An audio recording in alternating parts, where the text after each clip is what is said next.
Welcome, ladies and gentlemen, to the NAISCC Cup Series. Tonight, we go from 16 drivers down to 8 that will be battling for the championship. As tonight at Richmond Raceway, it's the TramJamTV 200 here at Richmond. It's the second race of the playoffs, but the final race of the round of 16. And drama is certainly piling up for these drivers. Coming in with our 16 drivers, we have 2 drivers that have already locked in before the start of the race, that being Kyle Rochelle and that of Brian Johnson. Then we got Zach Hall. Once he just starts the race, he is locked in to the next round. Looking at other drivers that are looking pretty good, that of Cedric Hunter, 4th in points. All he needs to do is just finish in the top 15, and he'll be making himself into the next round. But it's from 5th all the way down to 15th when things get close, hot, and heavy, and dangerous. 5th to 15th, it is a 18-point difference between all 10 drivers. The only driver coming into tonight that is in a must-win scenario is going to be Vincent Sora, who missed last week's race. But here tonight, it is going to be a blast here at Richmond. The TramJamTV 200, a little bit of note from TramJam, a Twitch streamer that you can go see, as TramJam is sponsoring tonight's race this evening. And this channel gives you and dedicates to giving you great content throughout all the great games such as American Truck Simulator, iRacing, and many, many others. Please go drop by his channel. It's twitch.tv/TramJamTV, and go give him a follow. Go support the channel. It doesn't cost you a dime, as well as they're doing some giveaways over there at TramJamTV. And then other people that are doing giveaways, us at Freaky Fast Broadcasting, we're doing a giveaway as well.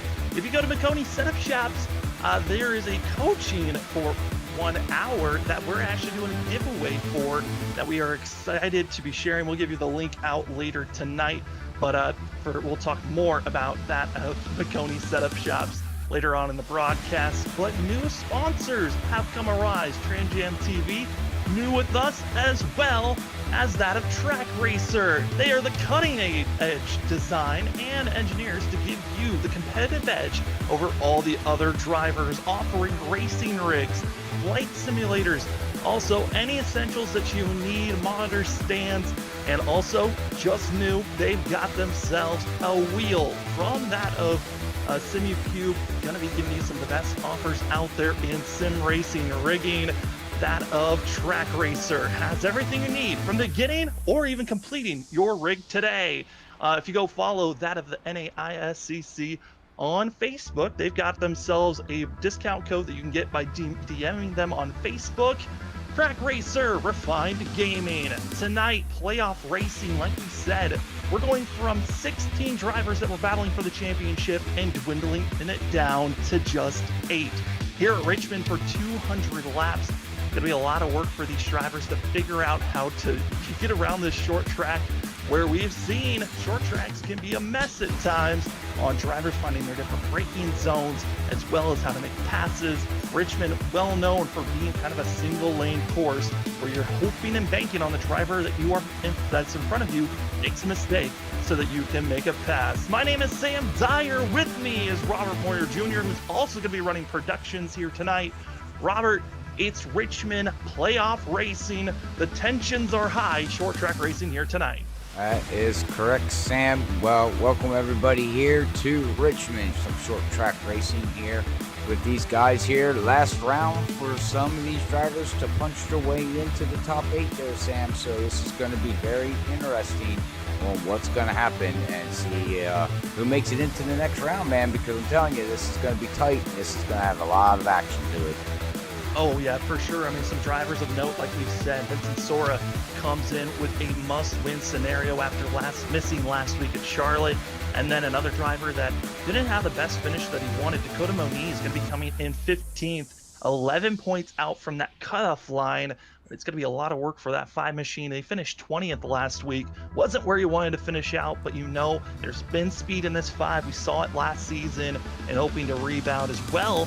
As RS Racing, we saw Kyle Rochelle winning last week at Charlotte. His teammate, that of Maurice Gomillion in a 44, currently tied for that 7th and 8th and 9th place spot. All those drivers of Danny Cochran, Maurice Gomillion, Jesse Thordick, all tied 7th through 9th in points.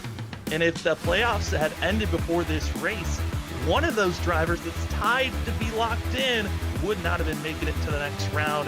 Last driver of note, Adam James Tremmel, one of those drivers coming into this race for that 20 team. James Tremmel, 14th in points, 10 points out, but just some unlucky showings for this 20 team. We know James Tremmel certainly can show pace to be a top 10 driver. He's going to have top 5 speed, though, if he wants to come up and clean and get some more points over a lot of these other competitors. But Robert, we're seeing a lot more drivers. Playoff racing is actually making the field a lot bigger, which is kind of the opposite you usually see in leagues. I was just trying to say that. You brought that up before we went live here, that the field's growing and it's shrinking, which is a good thing for the league. I mean, heck, any league wants to see that, but yeah, I mean, it just makes it, more cars to get out there. Everybody knows there's more points that can be taken away, and then it can come down to like that 20. Top 5, might be able to point his way in, or just go out there and get the victory. Just win it. Just be done with it, get the win, and move on from there. So, well, it looks like qualifying is over here, Sam. We're going to bring up our results here of qualifying, as looks like we got Brian Johnson in that Cat 5 is going to start on the pole here with a 21.651, with Vincent starting second in that 15th on the outside of him. Then we got starting third, it's going to be Cedric Hunter. Fourth is going to go to Mark Whitley. Rounding out your top 5 is going to be Brandon Colley, which is 1, 2, 3, 4 out of the 6 is Cat 5. Yeah, drivers certainly excited here tonight, as looking at the rest of the field as they go through. Zach Hull, Tom Sinchak. Sinchak's looking to get a rebound for himself. He has been caught up in a lot of wrecks of recently, even before playoffs came around. And as we look at the rest of the board, big thanks to that at Simbox Store, as they are the sponsor of our grid. Simbox Store, if you want to get yourself get your sim gaming to the next level, get yourself at the Simbox Store. It's handcrafted and built for you. You can go get one at eBay, or you can actually go onto the Simbox Store on Facebook for more details. What's great about the Simbox Store? They just got implemented with iFlag. They've got themselves electronic flag indicator, which utilizes the Sim Hub software and allows your sim box to light up, and also allows you to see if you're green, cautions are coming out, or if other signals are popping around. But Robert, drivers are lined up, getting ready to go racing. I mean, this is going to be a lot of tension here tonight. Short track racing can allow drivers to have some good luck sometimes when strategy's thrown out, but drama with how big this field is, some drivers are going to get a little antsy a little bit too soon. Oh, I agree. This is going to get a little crazy here, ladies and gentlemen, and it's going to be fun. Now, can you quote me on something here, Sam? I didn't get a chance, and I do apologize. Didn't we race this track last year? Last year, I do believe we did race here, and believe it was mostly green for that race. Kind of a surprise that short track racing usually see a lot more cautions coming out, but that's kind of what Richmond gives you, is the chance for drivers to run a little bit cleaner than some of the other tracks that are a lot more narrower and don't give you as much space to make some moves. That is correct. All right, well, looks like we're going to pace around here one more time, as Brian Johnson in that Cat 5 machine is going to bring it around one more time, and then we're going to get some good old short track racing going on here, and this is going to be, man, I'm telling you, I'm excited. I can't wait to see what do we all pull out of this race here tonight. Absolutely. I mean, you saw the starting grid. Vincent Sora only 5 thousandths off of what we saw from Brian Johnson, so that that it's in the mind of Vincent Sora. He hasn't won so far this season, but he needs a win if he wants to move on to the next round. Yeah, that's one driver we do know what they need to do. A win. That's it. That's all he's out for. Doesn't matter, fuel strategy, whatever, it's all about getting that win here for that 15 car. And he's starting out good. P2 as green flag is off. Here we go at Richmond Raceway. Richmond Raceway drivers going to be side by side, but their goals get in line as fast as possible. Vincent Sora on the outside, powering through, still on the outside as they go into 3 and 4. But Vincent Sora's goal, he has to get a good run. Pinch that 28. Don't let Johnson get a good run to make that pass for the lead. You got to get that track position. That's another factor the drivers need to have here tonight. That is correct there, as they still side by side going down the backstretch to go into turn 3 here on lap number 2, and still side by side. And I'm telling you, you can see the racing power in Vincent already. He's like, guys, I know what's in stake and I'm going to go for it. Doesn't matter, as, oh, we have smoke in the front, as it looks like Kyle Rochelle is in pit road already there, Sam. Looks like Kyle Rochelle did not make the grid in okay. time, so he'll be starting 5 laps, looking like he'll be starting a couple of laps down for himself, expecting to see that one machine get back on the track. But luckily, Rochelle won last week, locked himself in. Same with Brian Johnson, points-wise, locked himself in. And because of starting this race, Zach Hall locking himself into the next round for that of Cedric Hunter. His goal, just finishing the top 15, and he'll be moving on to the next round. Everyone else, though, from 5th down to 15th, it is all going to be scrappy on who can get bonus points. Ways you can get bonus points is by leading a lap, leading the most laps, and on lap 85, we'll be having our stage break as that of Johnson able to clear, make the pass, and that stage break, there are bonus points to be grabbed. The top 5 will be getting bonus points. The winner driver that wins the stage break gets 5 points, and it goes down 1 point until you get to 5th. That driver only gets 1. And those are the bonus points you can get. A total of 8 if you are a total of 7, excuse me, if you're fast enough. And that is a lot of pressure for the drivers to try to figure out how to beat out that of Brian Johnson, because I was told the fuel window at 105 to 110 laps means these drivers are not thinking about pitting if this race goes green to stage 1. Oh yeah, I wouldn't. Yeah, there's no reason to make a pit stop if we can go 105 to 110 laps. And stage 1 is on lap, well, the only stage, but the stage is on lap 85. Yeah, I mean, you're not going to want to pit. They got 3 extra sets of tires. Go in, get tires, and that gives you an extra set or 2 to play around with on the second stint of the race of 200 laps. So we'll have to see how this all plays out here, Sam. But what's really interesting, too, is we got Mark Whitley showing up here tonight. And he could be a spoiler here too. You know that. I mean, he could come out and get the win, take some stage points from some drivers that need it, things like that. So we'll have to pay attention to that Pepsi 77 machine there and see what, how he plays out. But right now, it looks like everybody knows what's in stake. You don't see much hard racing here right now, Sam. Everybody got in line. Everybody's just taking it easy right now. There's no point in, damaging your car, smashing your car up, using your fast repair. They have 1 fast repair here tonight, everybody. So just take it easy. And from what it looks like, looks like we're all just single file all the way through the whole field there, sir. Yeah, everyone's trying to keep it as calm as possible at this moment. And I think the thing we're going to have to keep our eye on is most likely when we get to the end of that stage, or if a caution comes out, which drivers are going to be staying out for an extra lap, trying to get that lap led, because it looks like the lap is going to be most led. I mean, you told me, Robert, yeah, Brian Johnson looked like the odds-on favorite coming into tonight's race. Yes. Vincent Sora showed some qualifying pace, but there's a difference between having a fast, hot lap and race pace of being consistent over a long run. That is correct. I mean, anybody can hot lap. It's all about being consistency through the whole race, lap after lap. Everybody's got to remember they are going around this track here at a 3/4 mile track on every turn, 200 laps, 200 times 2.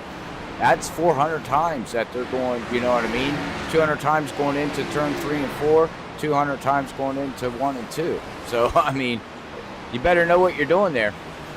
Absolutely. And looking at the drivers currently where they're running, like the drivers I noted that are tied 7th, 8th, and 9th, Danny Cochran, Maurice Gomillion, Jesse Thordick.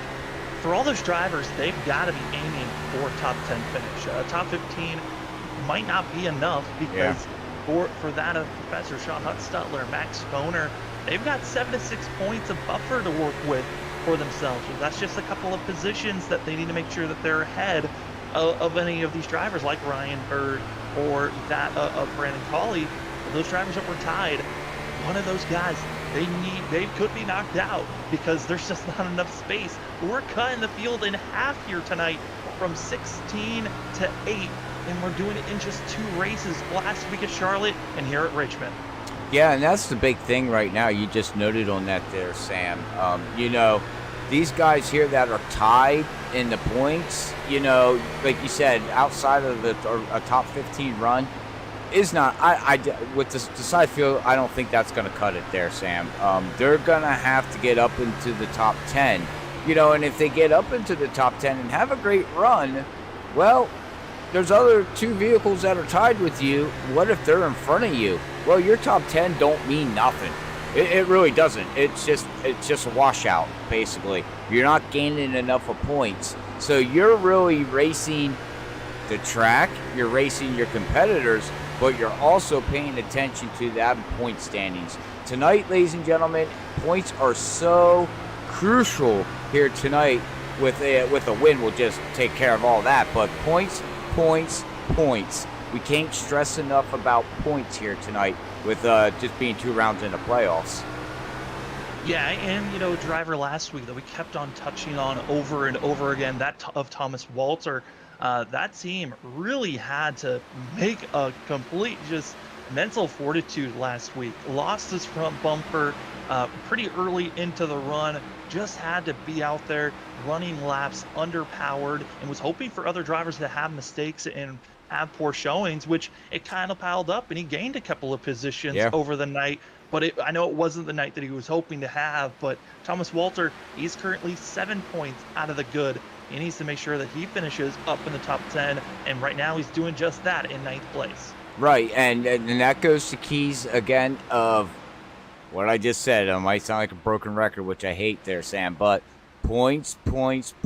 Last week, he had a bad race. He was moping around with that car all night long, but he gained 2 positions, or 3, I think it was, 2 or 3, with a damaged car. Well, that's 3 extra points. His point deficit could be worse than 7 points. So, I mean, every position counts, because you never know, because the trend, and we've been talking about this a long time now, Sam, the trend for some reason here at Freaky Fast Broadcasting and all the leagues is with 15 laps to go that we see carnage. And we've seen it on Thursday night. We've seen it on Wednesday night. We've seen it last Saturday. Are we going to see it again here tonight? So make sure everybody out there that is tuning in here live right now. Right now the race looks a little, not too much going on, but trust me, you haven't seen anything. Absolutely not. And something I've been keeping my eye on is watching the battle for the lead as we're looking back at Foner as well as Aaron Kralik. And for Max Foner, his goal right now, just run where he's at. It's actually a pretty good spot where he's running in front of Gomillion. And I think Gomillion, this is not the showing he wants to be having. Back in 16th position. And I think for all the runners, it's where is that of Gomillion, Jesse Thordick, where are those drivers running? If you can get ahead of them by 5 to 10 positions, you've got a shot to make yourself into the points. Oh, as we have somebody here, Gomillion, it looks like the 44. No, who was that? Is that Derek? Or Dakota? Somebody got into the wall. Yeah, a little bit of contact being made. Still out there at least, and, you know, getting into the wall, it's not the biggest thing in the world. As long as your car isn't going to be having any steering issues, you're kind of okay having some of these blips that happen, but you don't want to get too much damage overall while running around here. But battle for the lead, side by side. Vincent Sora has finally made a charge for himself, has gotten to the back quarter panel of that of Johnson, and this is exactly what I've been watching out for. Vincent Sora, he kind of let Johnson go out there for the first about 10 to 15 laps, and slowly has been chipping away, getting closer and closer, and it's been interesting to watch. Sora, his biggest strength has been on the exit of the corners, but with that strength, he's been getting a little bit too giddy of coming in a little too strong, as you saw there, coming a little high on the entry. He's got to work on slowing down a little bit more into these corners, but certainly has the run to keep up with our leader, which I don't think either one of us thought that someone was going to keep up with that of Brian Johnson. Actually, no. Actually, I wasn't thinking that somebody would there. Actually, you know, I've known Brian Johnson for many, many, many, many years now, and he is very, very good here at Richmond. But I'm telling you what, he's letting Brian Johnson know that Vincent's saying, look, man, I am here, and I'm here to battle all night, and you're not going to walk away and get this win here tonight. As they're side-by-side coming out of turn 2, and it looks like he might... Yeah, looks like he should be able to clear him. Nope, he does not clear him. Interesting. Now, here the thing with this, Sam, is too, Brian Johnson, with starting this race, is automatically going to go into the top 8. Vincent, we all know he needs to get the win.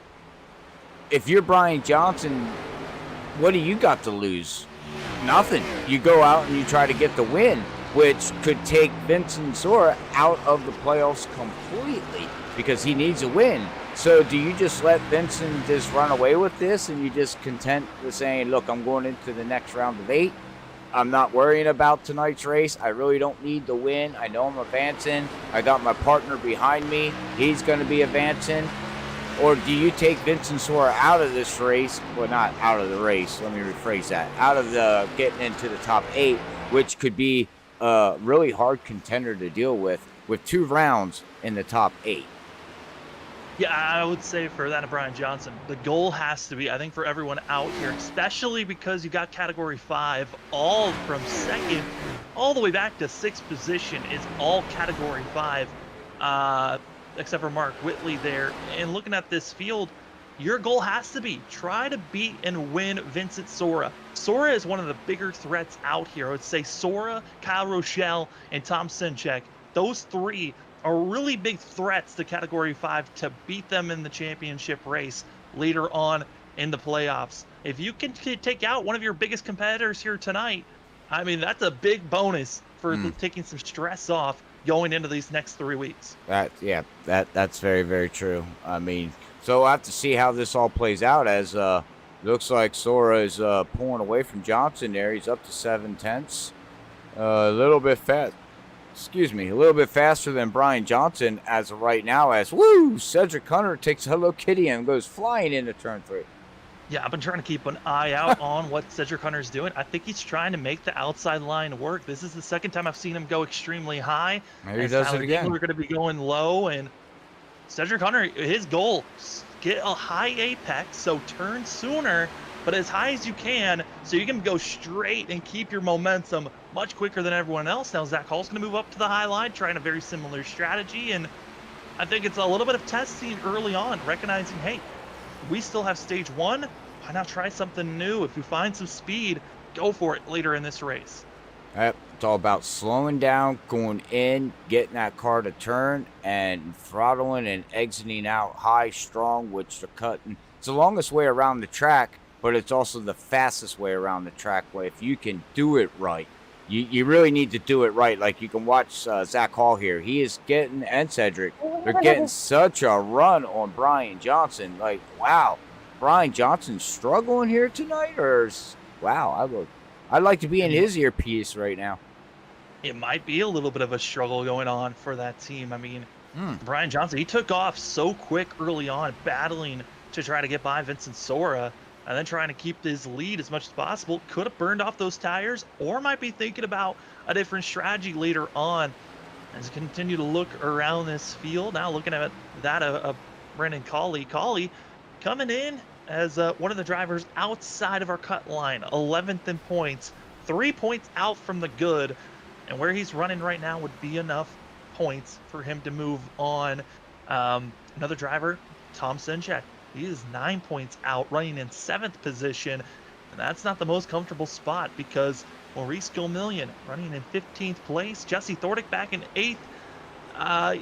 For that of Tom Sinchek, if he can lead a lap, I would feel a lot more comfortable in where he's at right now, but I believe he's just 1 point above where that of where Jesse Thordick's is, but that's not enough points to be grabbed. He needs to be getting a lot more positions, which is so difficult because with 16 drivers, trying to cut it down in half, that is a lot of math to try to keep up with. Yeah, we're not going Every to. single driver is trying to figure out what position they need to be in, and then what are the other 6 drivers in front of them, where are they lying, because they need to be in certain spots. We'll have the math for you after the race on the 8 drivers moving on. We already know 3 of them that are going to be moving on, but certainly everyone else, it is going to be the last 5 spots. It's going to be hectic later on in this race because right now they're playing nice.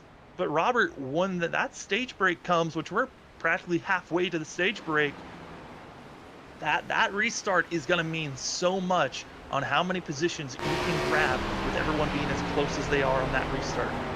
Oh yeah, well, like you said, they're playing nice right now, but trust me, the boxing gloves are going to come on after the stage break because each position you gotta utilize the tires when you got them fresh before they burn off and everybody else burns them off, and you got to get the maximum positions that you can on them fresh tires. So I'm telling you, man, it's gonna heat up. I said it, and I'm just sitting back waiting for it. I mean, Bravos were 44 laps into this run here right now. Green flag from the start of tonight's race. But I'm just sitting back waiting. I'm waiting to hear you chuckle in the background, Sam, going, ooh! Someone is going to get a little frisky here. You just got a sense of it, especially looking from 2nd back to 7th. And all these drivers within a 1.5 seconds of one another being led by that of Zach Hall. He's falling all the way through to Tom Senchak. And looking at the last couple of laps, it's up front. Vincent Sora running the fastest lap with a 23.117 that last time around, and the driver's all the way back to Tom Senchak at 23.3. So there's about 0.2 difference that we're seeing from these drivers, but it's not too far off on what the pace is going to be like, especially because we're seeing, you know, when you've got a driver in front of you, you got to slow down a little bit sooner, which is costing you time from the drivers that you'd like to be running down. But braking points, I mean, Robert, that's something that we always touch on at short tracks. I mean, different drivers, different spots to think about. And when drivers get stacked up with fresher tires, I mean, we've been in a long green flag run. The rhythm and pace is certainly getting consistent with these older tires. But how do you think the drivers are going to react once they get fresh rubber at our stage break? Well, you know, that's all going to be dependent on if they wanted to give a give and take part. You know, if you're going to know you need 2 positions, you're not going to give, you're going to be trying to take. And the last thing that I hate when I'm out here running stuff like this is becoming a defensive driver. It's not fun being a defensive driver where you're trying to worry about defending your position. I'd rather be the guy that's on the offensive side of things trying to take the position. So, I mean, braking points are going to be different, and I really wouldn't be surprised. We're going to have a couple cars that are going to get rear-ended and get some rear-end damage. Now, granted, they do got a fast repair, but that doesn't mean if they get hit, they're going to spin out. As Zach Hall almost up into the wall as he's working his way around, lap traffic? Yes, they are working around lap traffic. 3 wide with lap traffic. That's Daniel Keith Jr. trying to get out of the way, and lap traffic now fully immersed in our lead drivers. There's only about 4 drivers that we're expecting to be caught up in this lap traffic currently, but right now for Vincent Sora, he is cutting through this traffic with ease. It's everyone else from 2nd back to 7th. I touched on the fact that they're about a 1.5 seconds between all of those drivers, which means when you catch up to lap traffic, if you're side by side at any point, you're going to be putting yourself in a very tricky spot. Luckily, everyone's been running clean. As I say that, though, wreck Brandon Cawley. Oh, no. Cawley, Daniel Keith Jr., and Cawley was one of the drivers that needed to have a good run. And, that is, oh no. Uh-oh. Oh, no. I don't like when Sam says, oh, no. Oh, no. This replay is not going to be a good one. Brandon Colley has been having terrible luck with lap traffic all season long, and it continues here tonight. Daniel Keith Jr. going to be on the outside, and for some reason, he bounces off the wall, comes down, collects the 42, What? and even more contact going to be made as they're on the brakes, and more contact at the rear end. Brandon Colley might have to use a fast repair. And watch out for radioactive. Radioactive's going to be a doozy. I don't want to be the fly on the wall in that camp right now. I will say that much, because you just noted on it, Sam. You know, he's been running into lap traffic. Tom Simchek has been running into lap traffic. You know, there's two drivers out here that seems like lap traffic just is out to demolish them every race. For some awful god reason, it's just been one of those seasons. Just one after another, an issue comes around as you're already seeing different strategies. We've seen this the last about 3 weeks of a caution coming out in the middle of a stint where drivers have to pick and choose. Do you want to get fresh tires, or do you want to stay out? And I like the call from the drivers that are up front, in our front 7 that are staying out currently. You know, we're so close to the end of this stage. Why not get a little bit of track position? And that stage is going to come here in about less than 30 laps or so. Yeah, and well, looking at the top 5, because the top 5 is the only one that get points here, Sam, as we noted on. Really, Cedric Hunter, points really don't matter. Brian Johnson, it doesn't matter. Tom, yeah, 3rd position, could use these stage points. So, you know, the way it's looking, stage, man, I don't know, man. It all depends how this finishes out in the next 30 laps. We might be talking about our stage winner, but the top 5 might not matter. You know what I mean? It literally might not matter. I don't know. We'll have to see how this all plays out. And then leading the drivers with fresh rubber, you got that of Vincent Soares, Zach Hall, Mark Whitley, Thomas Walter, Max Foner. Those 5 drivers, they've got to figure out how to cut through this field. And I like the fact for Zach Hall, because he was doing the same thing Cedric Hunter was doing, figuring out that outside line groove. So Zach Hall, currently in 9th position. I think he'll be starting on the inside, but if he can find space on the outside with his fresh rubber, he might be able to find a couple of positions just running on the outside and getting a great run on these stretches. He might be able to get all the way up to the lead with it before we even get to the stage on fresh tires. I don't know when these tires actually, you know, level out, you know, deep, what, 20 laps, 25 laps into a run? They were already, I mean, 40 laps into the run, about 2 seconds off of what their best time was, like 1.5 seconds to 2 seconds. So about 15 laps. Yeah, maybe 20 to 30 laps they'll equal out. So I think the drivers with fresh rubber, they're for sure going to be getting up front. I think the question is will we see another caution before the end of stage 1? Because Robert, I think both you and I know the phrase, cautions breed cautions here at short tracks, and I would not be surprised. The tension is now built up a little bit more. Lap traffic has to be a little bit more concerned of lead lap cars, and for Brandon Colley, he's going to be stuck 1 lap down. He's trying to manually repair his damage. He'll be back at the end of the line. But up front, it's Cedric Hunter, Ryan Johnson, the Professor Sean Hutzstadler, Tom Sinchek, Danny Cochran, your top 5. Pace truck is off.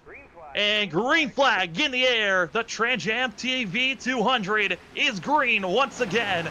We start lap 56. Will Cedric Hunter, he's trying to pull away as fast as possible. The driver's got to watch out for is back around 5th and 6th position. They're clogging up. Zach Hall gets to the inside. He's already thinking about forcing it 3 wide, as he is going to be for Zach Hall, leaving the charge of the drivers with the freshest rubber, and that of Thomas Walter following suit for the 57. Now, we just watch freshies that I call them to oldies. I mean, this is, look at the run Zach's getting. I mean, unreal. He's got so much grip right now. It's just, you know, we're used to seeing drivers be stuck on the high line and kind of just got a train below them passing by. It's going to be just like that for most of these drivers for the next about 10 laps or so. Zach Hall already moving forward, and drivers trying to get out of the way, not trying to cause any issues. And currently, they're 3-4 wide back here for the battle for 13th position. And they're still, you're seeing the drivers with older tires. Oh, no! and sideways, drifting, holding on, and we stay green. What a save for Maurice Gomillion. Wow, his playoff dreams almost went up in smoke, and he said, not tonight. Maurice Gomillion, one of the drivers that were tied 7th through 9th in points. Only our top 8 moved forward. His tire's going to be worn down, dropping back to 9th position. A lot of work to do as we still look up front. It's Cedric Hunter, Zach Hall on the outside. Fresh rubber, he's up to the lead. Thomas Walter going to be following suit. Walter comes in 12th in points, 7 points out. This bonus points that the 57 can grab is going to be massive for him. It goes from making sure that he needs to be, 7 to 8 positions ahead of someone else to just 3 positions ahead of the drivers that are tied. Very well said there, Sam. That's what I was just ready to say. This is gonna make it very interesting here if he can finish where he is running second, and I do believe from the looks of it, he should be able to finish this stage in second position. He hasn't had the speed to run up here with Zach as of yet, as Zach just put down his last lap coming by. 21.8 to Thomas's 22.1. So, yeah, he's like 5/10 faster, Zach Hall is. Yeah, he is cruising right now, and the driver that was leading at the time of the caution, Vincent Sora, back in 8th position, kind of in a hornet's nest of drivers. You got Maurice Gomillion on his, Martin Morales, to his outside, the 24, and then you've also got Vincent Sora on the inside. Johnson's trying to get out of the way with those older tires and try to fight as much as he can. Woo, a little bit swirly there was the 24 as he's still side by side throwing it in, and he's drifting up. Gotta be careful. Mark Whitley might think about sneaking on the inside. And you gotta be careful when you're coming to these corners. You got fresh rubber, yes, but if you come in too hot, your car's just gonna drift up in the center of the corner. And if you got a driver to your outside, you might be using them as the brake as going through these corners. That's something you don't want to do. You don't want to use another vehicle, but that is a great way to make enemies very quickly. Oh, look at James back here running in the top 10, up 14 positions. He needs a solid run too here, Sam. Looking good, and like we said, we had some drivers that came in and got fresh tires, and some didn't, which would have been Cedric Hunter, Brian Johnson, the Professor in 94. Yeah, that Tom Sinchak, Danny Cochran, as well as Jesse Thordick, Maurice Gomillion, and that of Daniel Keith Jr. Those are field of drivers that did not take tires on this last pit stop, which we've seen these last couple of weeks. The drivers, when our first caution comes out before the stage break, you take tires, you're putting yourself in the best track position for later on in the race. As we're seeing it right now, Zach Hall doing a great job for himself. And these drivers coming in tonight only had 3 sets of tires. So the guys that used the set already early on, the question is, will they think about using that set at the stage break? Most likely they will, because they're going to have to make a pit stop in between that final stage to the end of the race. Yeah, so basically the guys that did stay out here on that yellow is saving a set towards the end of the race. With 15 to go, if we see that yellow, yeah, that's what they're doing. They're banking. They're already playing the tire strategy game and banking, hopefully, for a yellow with 15 to go. I don't know if that's going to be enough of time for them to be able to utilize brand new tires versus old tires. It all depends on the guys that do not pit. How long of a stint did we have from point A to point B will determine if it's even worth trying to give up your track position or take your tires, your last set, and hopefully within 15-20 laps you can move up through the field. We just seen how fast Zach Hall went from running 8th, 9th position at the start there, Sam. Within 3 to 4 laps, just blew through the field. Now, a lot of drivers gave him them positions because there's no point in fighting it. At the end of the race, guys just ain't going to lay over and let you just go blowing through the field. They're going to race you. Yeah, there's going to be some late blocks most likely to be utilized. So the battle for 4th position was easily grabbed by Vincent Sora and Ryan Bird in the 49. This is disaster for the 49. He was poised to be getting a 4th place in points, which he was 2 points out of being tied with those other 3 drivers that were at the cutoff line. So Ryan Bird wanted to get these bonus points at stage break.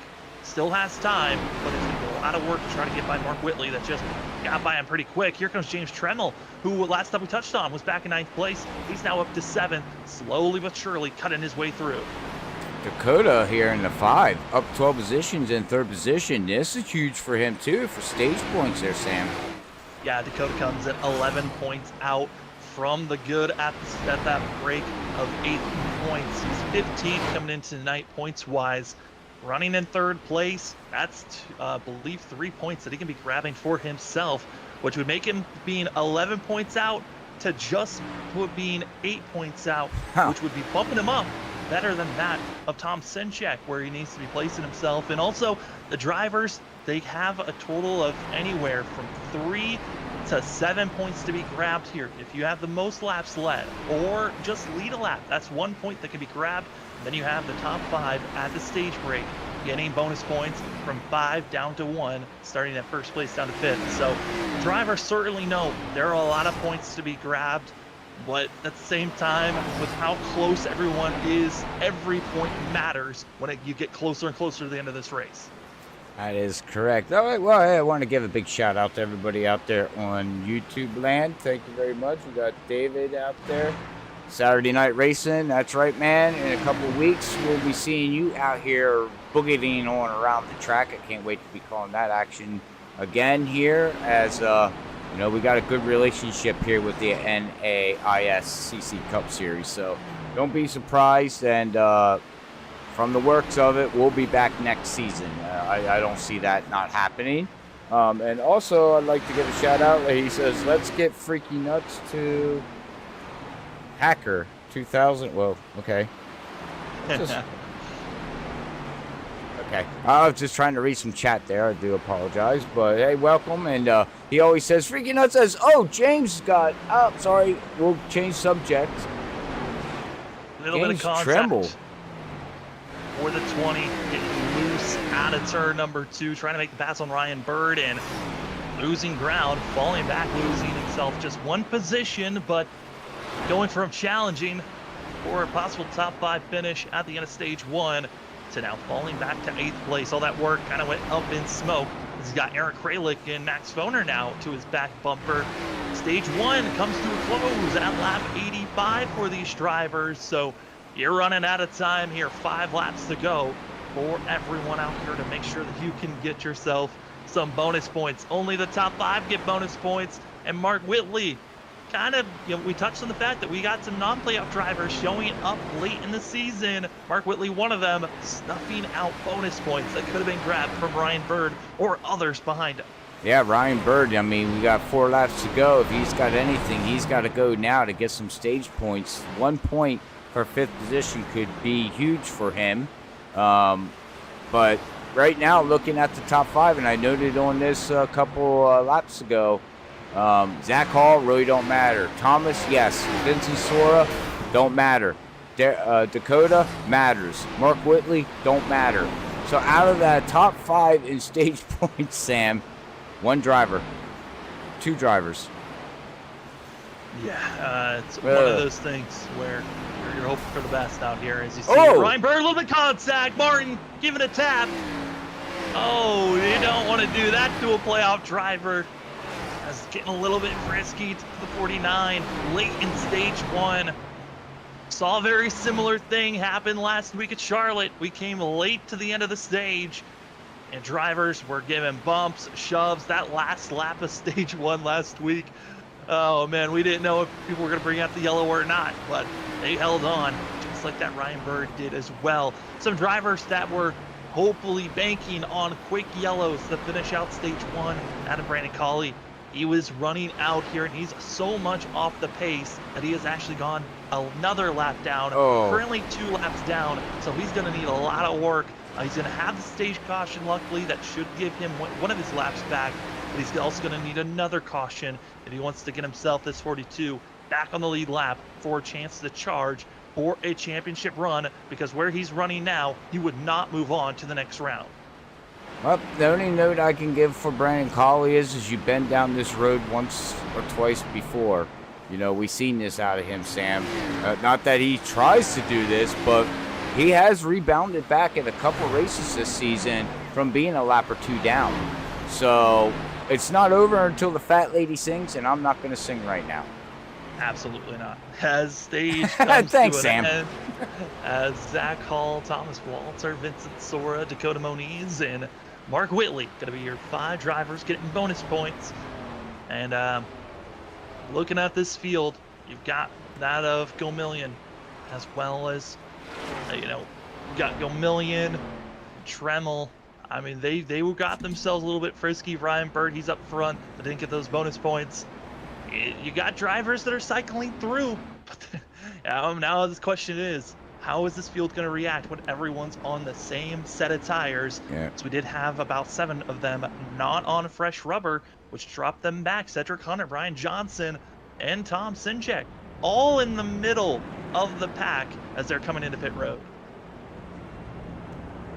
Oh, we got everybody making their pit stops here, ladies and gentlemen. We definitely know, Sam, that they're going to be taking 4 tires and, of course, pack it with Sunoco fuel. But like you said, this is the first time since the start of the race that we're all going to be on the same freshies and, bottled up against each other. So we'll have to see how this all plays out, ladies and gentlemen, as we're waiting for everybody to make their pit stops. We have some wait, what? Mark Whitley only. Yeah. Mark Whitley snuffing out James Tremmel's idea of just taking fuel to possibly get a lap led, which I would have liked some of these drivers to just stay out. But because Tremmel tried to outsmart the whole entire field, 2 drivers thought of the same thing. And Mark Whitley is not giving James Tremmel any bonus points with that call. I bet James Tremmel is in his radio going, "You stupid beep." That is frustrating because there is really, for both those drivers, an interesting call to be coming out and not taking tires. Now you're going to be on about a 30 lap deficit from everyone else, and now you got to figure out how to attack. They got to be banking on a quick yellow within the next 10-15 laps, because now they got another extra set of tires. You know what I mean? In the pits. So, I mean, why would you do that? I don't understand the logic. Why would you? Well, it makes sense for Tremmel to do this. I get that. He's trying to get points. Right. But for Mark Whitley, this is a counter move. For yeah, sure. Make sure. But leaving an extra set of tires in pit road. I mean, because now James has got an extra set of tires. Yeah, I mean, he's got that extra set. So if we do run about 30 to 40 laps, yeah, it's gonna put him.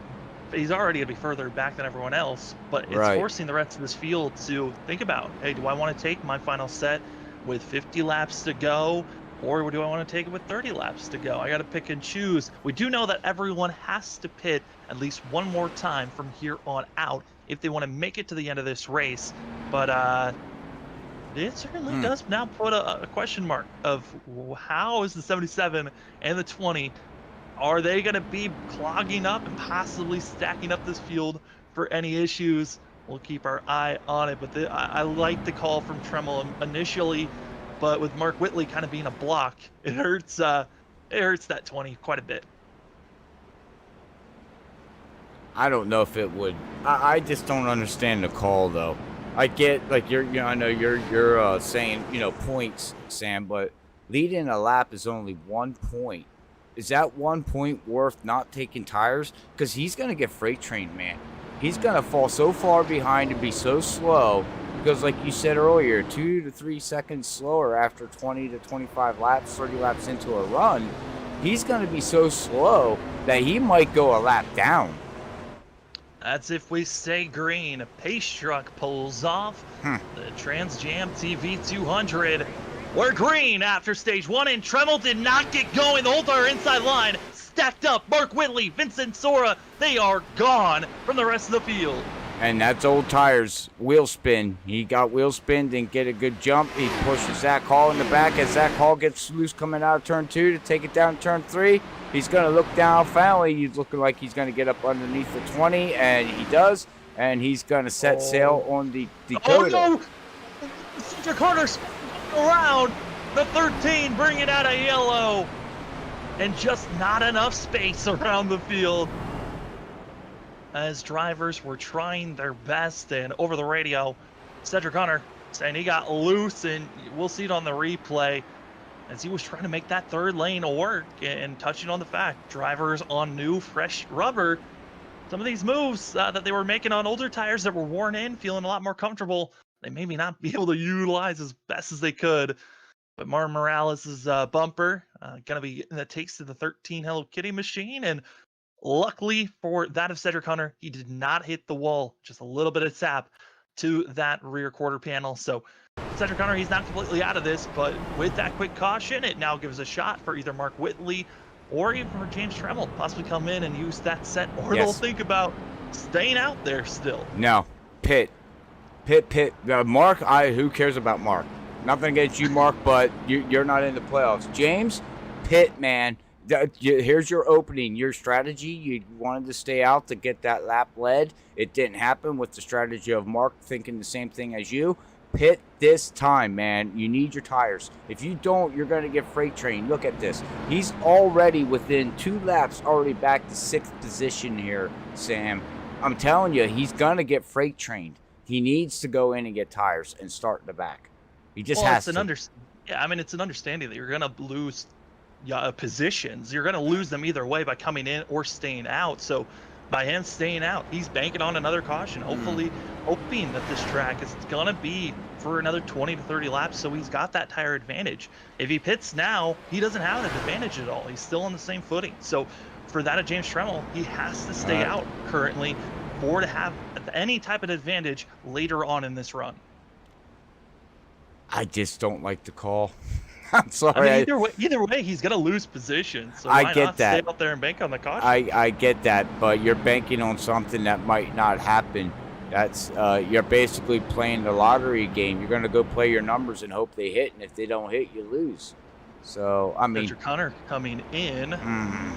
He came in and used himself a set of tires. So he is now down to just one set, as he was one of the drivers that stayed out to make sure that he still had an extra set to work with later on. That same goes for Brian Johnson, as well as Tom Senchek, Danny Cochran, Huff Stutler, Jesse Thordick, and also Maurice Gomillion. They still have 2 sets to work with here tonight. So James Tremmell, he's in a similar boat as everyone else, but it's still a very risky call that he has gone with here.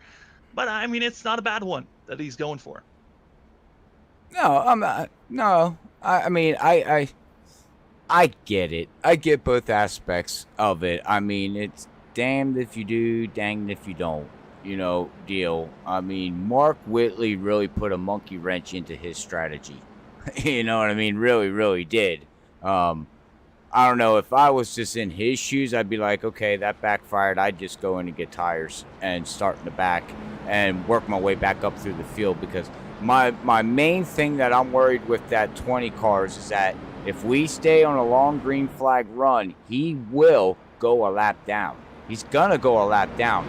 And it looks like Brandon Colley is back on the lead lap. So this all played out for him now, too. Yeah, and Brandon Colley looking, he is going to be, I believe, still it's not used the fast repair. So he's getting back on the rear bumper of this field as the pace car is getting ready to pull off. Pace truck spin, doing everything he can to keep this field in line. And, we've been feeling the tension. We've been hearing the tension, but why not feel it? ButtKicker, feel what you've been missing. As if you go get yourself a game or two, use the promo code FreakyFast20. That's Freaky with 2 E's.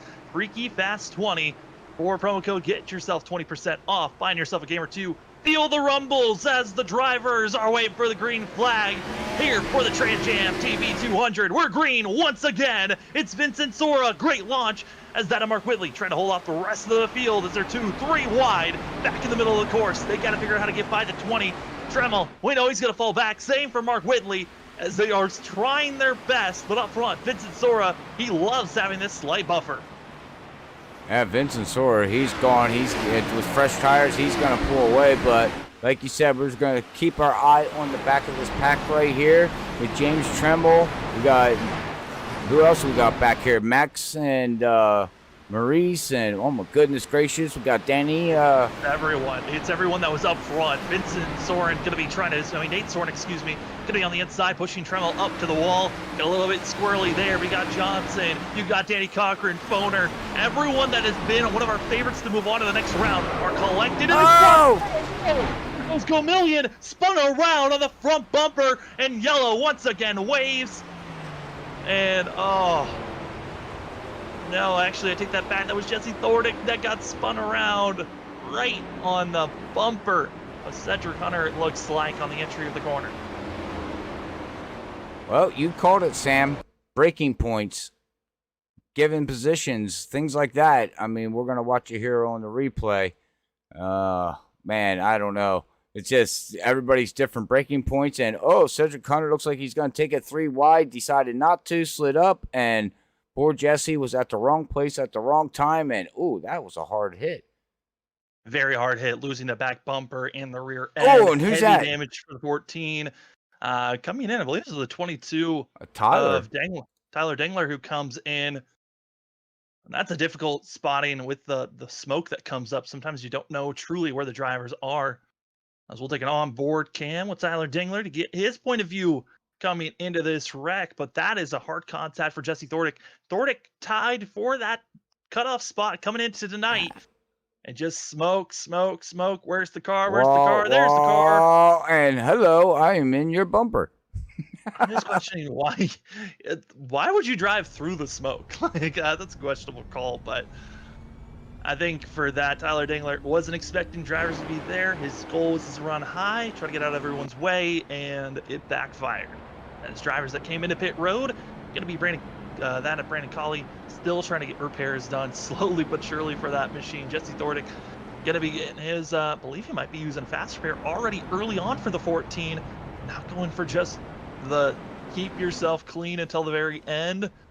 Jesse Thordick comes in using a fast repair, and that's a very, very scary thought of using your fast repair this early on, especially for a driver that's so close. His goal just to finish in the top 8, and he'll be moving on.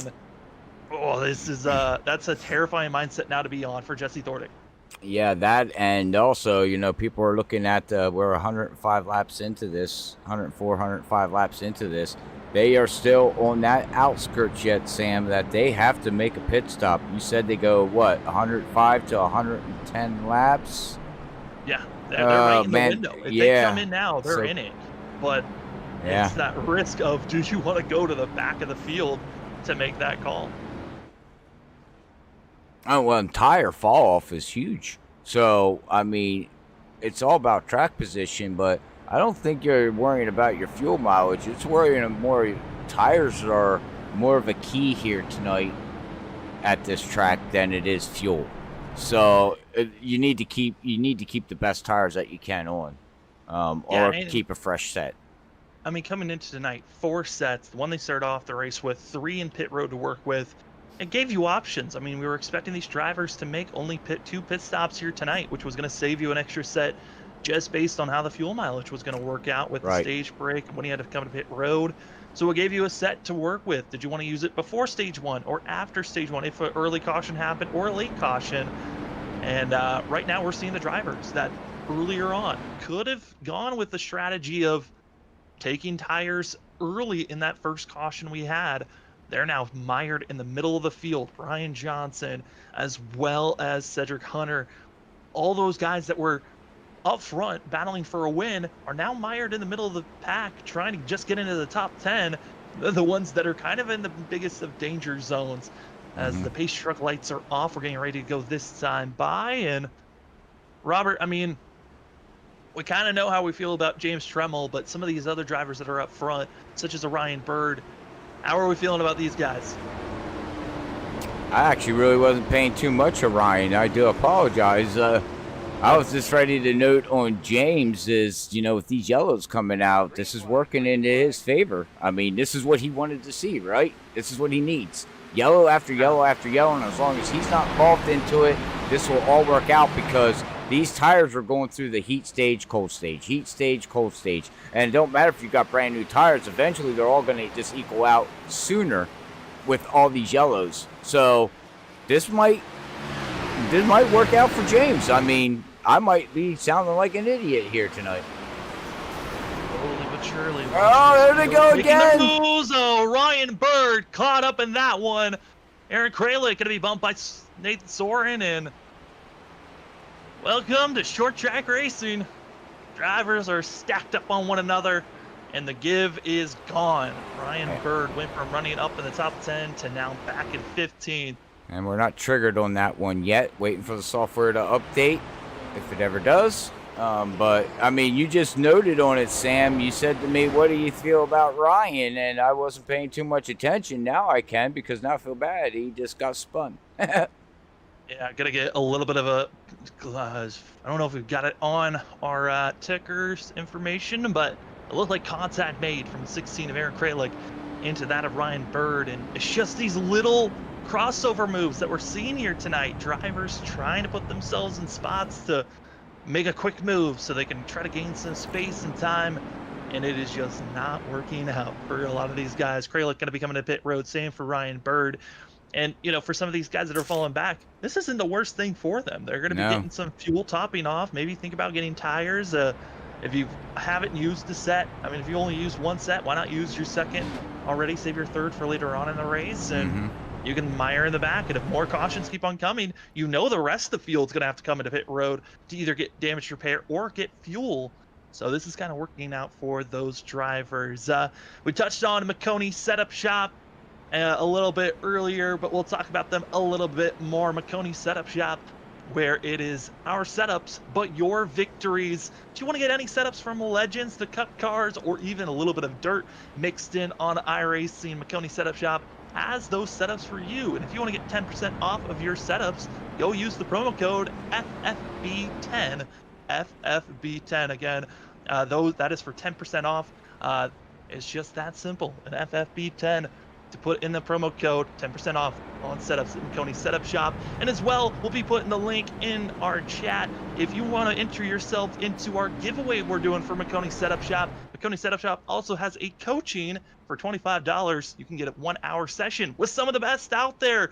NASCAR, Coca-Cola Series drivers such as Zach Novak, Jimmy Mullis, River Hayes, as well as many other drivers, a part of the McConey Setup Shop family. You can ask for $25 to get some coaching from some of the best out there, and to get a free 1-hour session. That's what we're doing right now from Freaky Fast Broadcasting.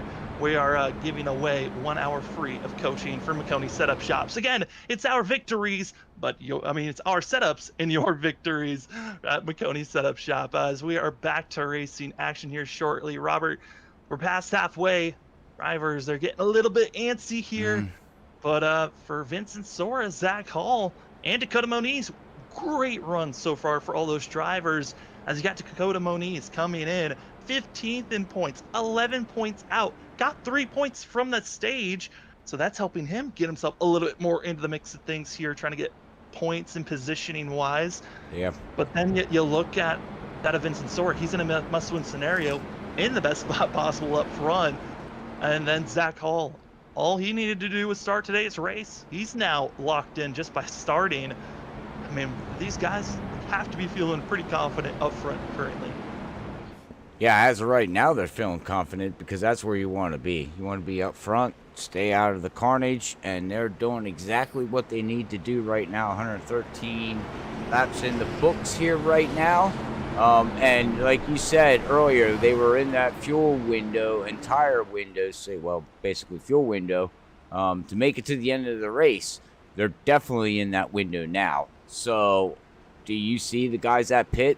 Do you think this is the last time they come in? Well, we'll have to see, because if another yellow comes out and they got another set of tires, you might want to use them up, because you're just going for brokes now. I mean, either you're trying to take a win away from somebody, making it in the playoffs, or just trying to take points away from your competitors so they don't make the next round of the playoffs. As we got green flag is out and Sora is gone again. Sora doing everything he needs to do. Make sure he's got a large gap lead and he doesn't have to worry about the madness. It's going to be behind him. That's going to be Zach Hall, Dakota Moniz side by side for second place. And still we're watching Mark Whitley as well as that of James Tremmel. They're both on older tires, 30 lap older tires than the rest of the field. But with this a lot of these cautions coming out, it's starting to equal out the rest of this field as Whitley's able to hold on strong in fifth place currently. But Brian Johnson, what a great job for this 28 team. He was back mired around 14th a couple of restarts ago, and now up to the top 5.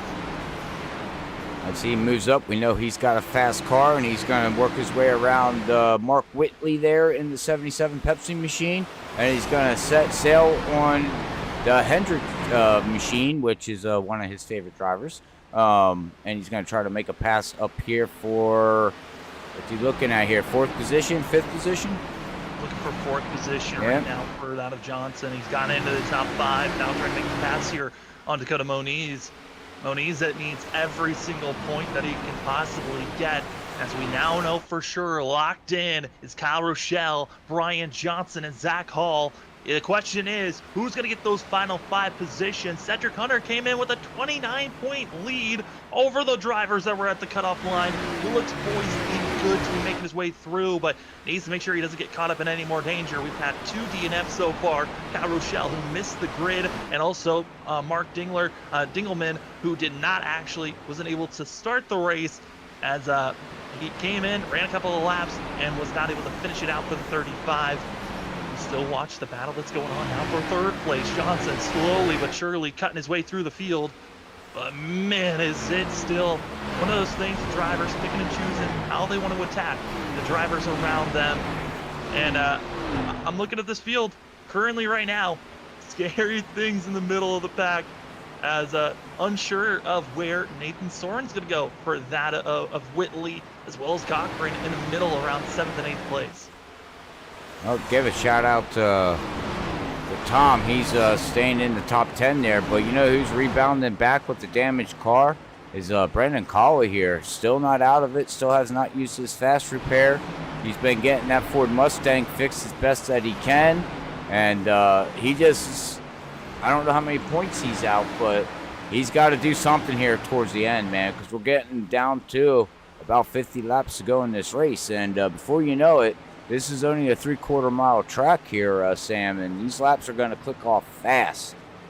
Yeah, and for that, Brandon Colley comes in 3 points out of the good. And all the drivers that they're aiming for have not gotten those bonus points. All the drivers that have gotten bonus points is Zach Hall, as well as that of Thomas Walter, who was outside of the top 10. Dakota Moniz, that was outside of our top 8, and then also that of Vincent Sora, that was outside of the top 8. So for Walter and Vincent Sora, as well as Moniz, those drivers, those bonus points are so good for them to get a little bit closer into the mix of things later in this race when it's not much of a struggle on where you need to place yourself.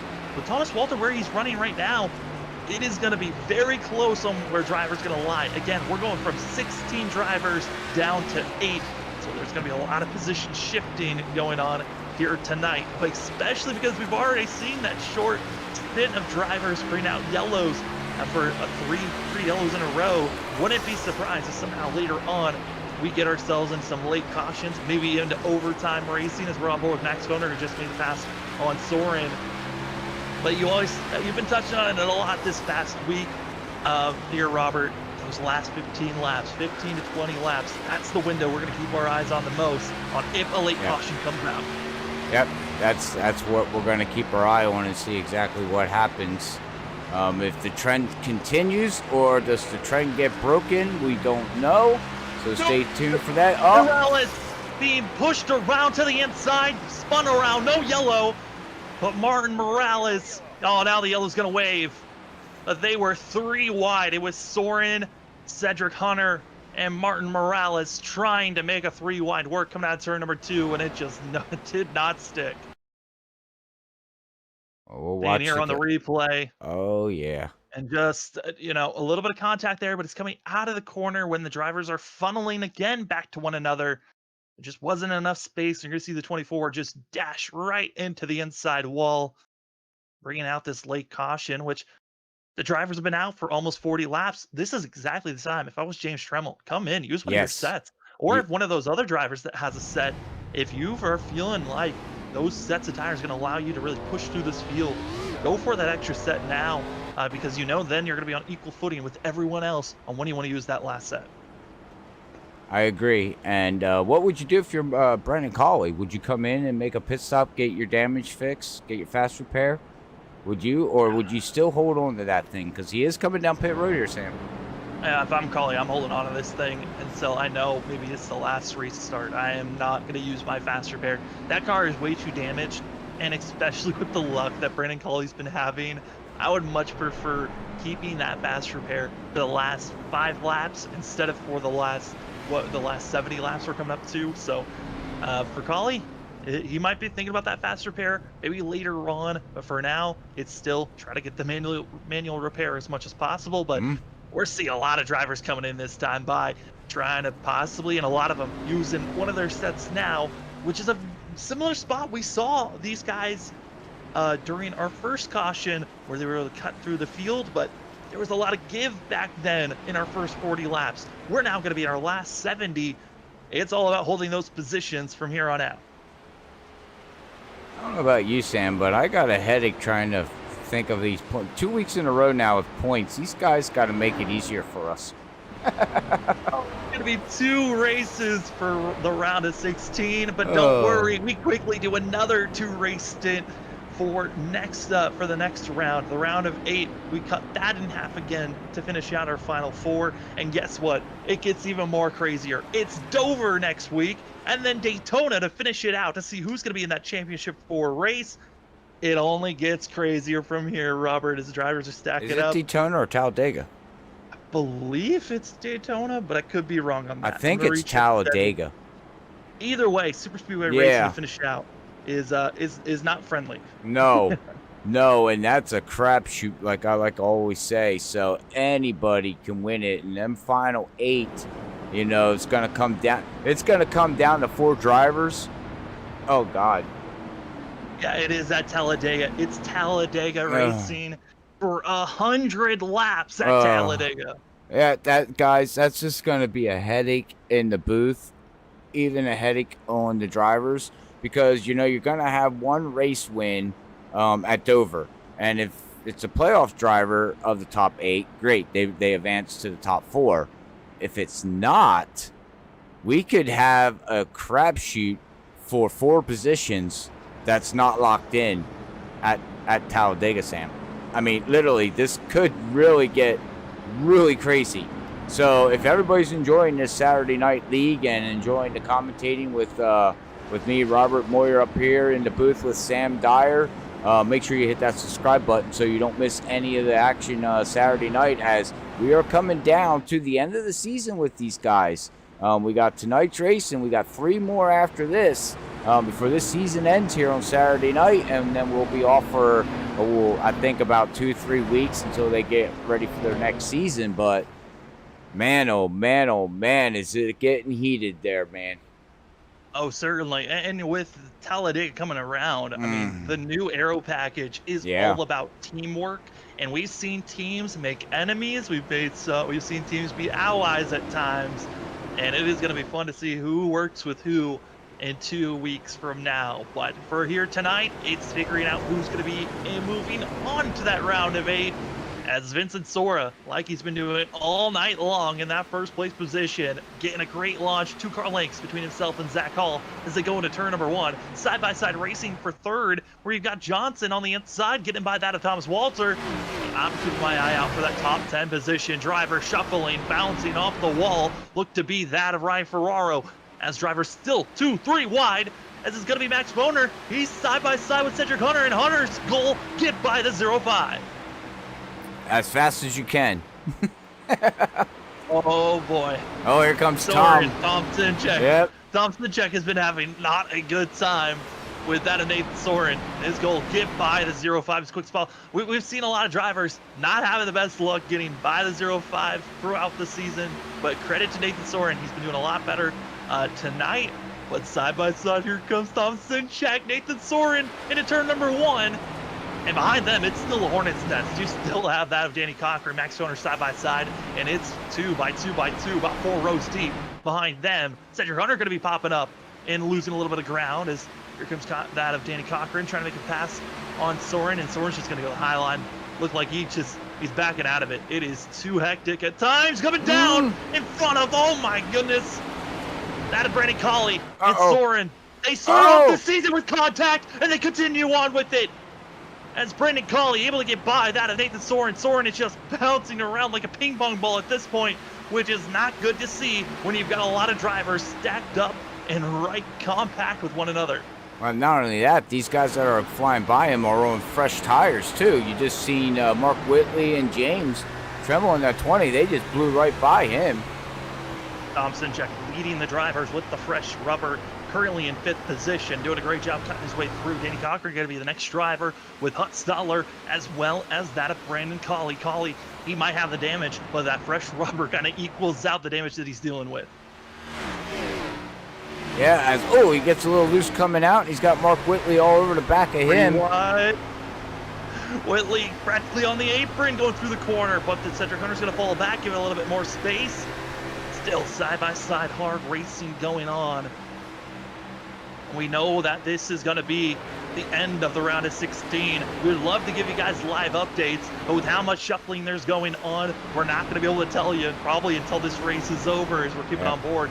That of Brandon Colley making his moves forward. And Tom Sinchak, he's now up to 4th. He's got 3 more drivers to go as we're watching the 42.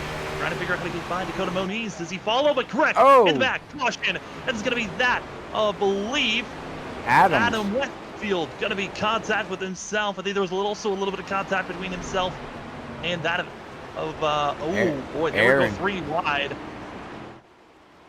And I think Jesse Thordick tried to get around Eric Kralik contact, and it looked like the 88 loose all on his own. And poor 16, the innocent victim.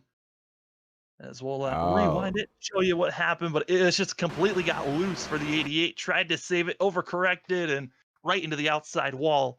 And when you're on the outside and you bounce off that outside wall, you got to come back. And it was Eric Kralik. Nowhere to go for the 16. And we'll keep our eye on it because I think the 45 somehow was able to slow down enough and squeaked his way by the 2 cars spinning on the front stretch, bringing out another yellow here tonight. And the strategy calls continue on. Vincent Sora now going to be coming into pit road. Same with Johnson and Walter and others. And this has kind of been the issue with the drivers that are pitting currently, is when you've got a large pack of drivers that pitted earlier on in the race, they're all going to be in a collective unit of picking when they're going to come into pit road together. And then when you got that little pack of 5 to 7, sometimes 8 drivers that come in together, they've got to work their way through up 15, 16 drivers to get up front. This is going to be a lot of hard work for themselves. And some of the drivers on the oldest tires, currently in 10th and 11th place. In 10th, you got Nathan Soren and Ryan Ferraro in 11th. They've been out there for 53 laps, while everyone else is either on 10-lap old tires or fresh tires. Sorry, I missed one of the other drivers. Zach Hall, also top of the board. Yep. Last time he pitted was lap on 87, so he's the same as the 10th and 11th place position car there, Sam. So, and everybody else basically came into pit. There's a couple of Tom, Danny, Sean, Mark Whitley, Brandon Colley, James Tremble. They all pit on lap 127. So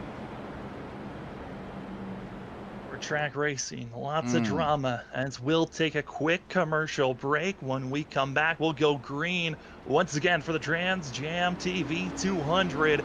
Zach Hall, Tom Sinchak, Danny Cochran, Sean Hutzeller, Mark Whitley, your top 5. We'll be right back.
When you want to be the best, you can't settle for the rest. There's a reason that Makoni Setup Shop is trusted by more virtual and real-world tracks and companies than any other setup shop in iRacing. With partners such as Stafford Motor Speedway, the Nashville Fairgrounds Speedway, Five Flag Speedway, Speed 51, and more. When you want something done right, you go to the experts at Makoni Setup Shop. With setups available for most series on both asphalt and dirt, built by a team of professional builders consisting of some of the top talents on the service, Makoni Setup Shop LLC has what you need to hit the track with confidence. Head over to MakoniSetupShop.com and learn why Makoni Setup Shop is the official setup shop of Richmond Raceway Esports and is partnered with some of the largest names in virtual and real racing.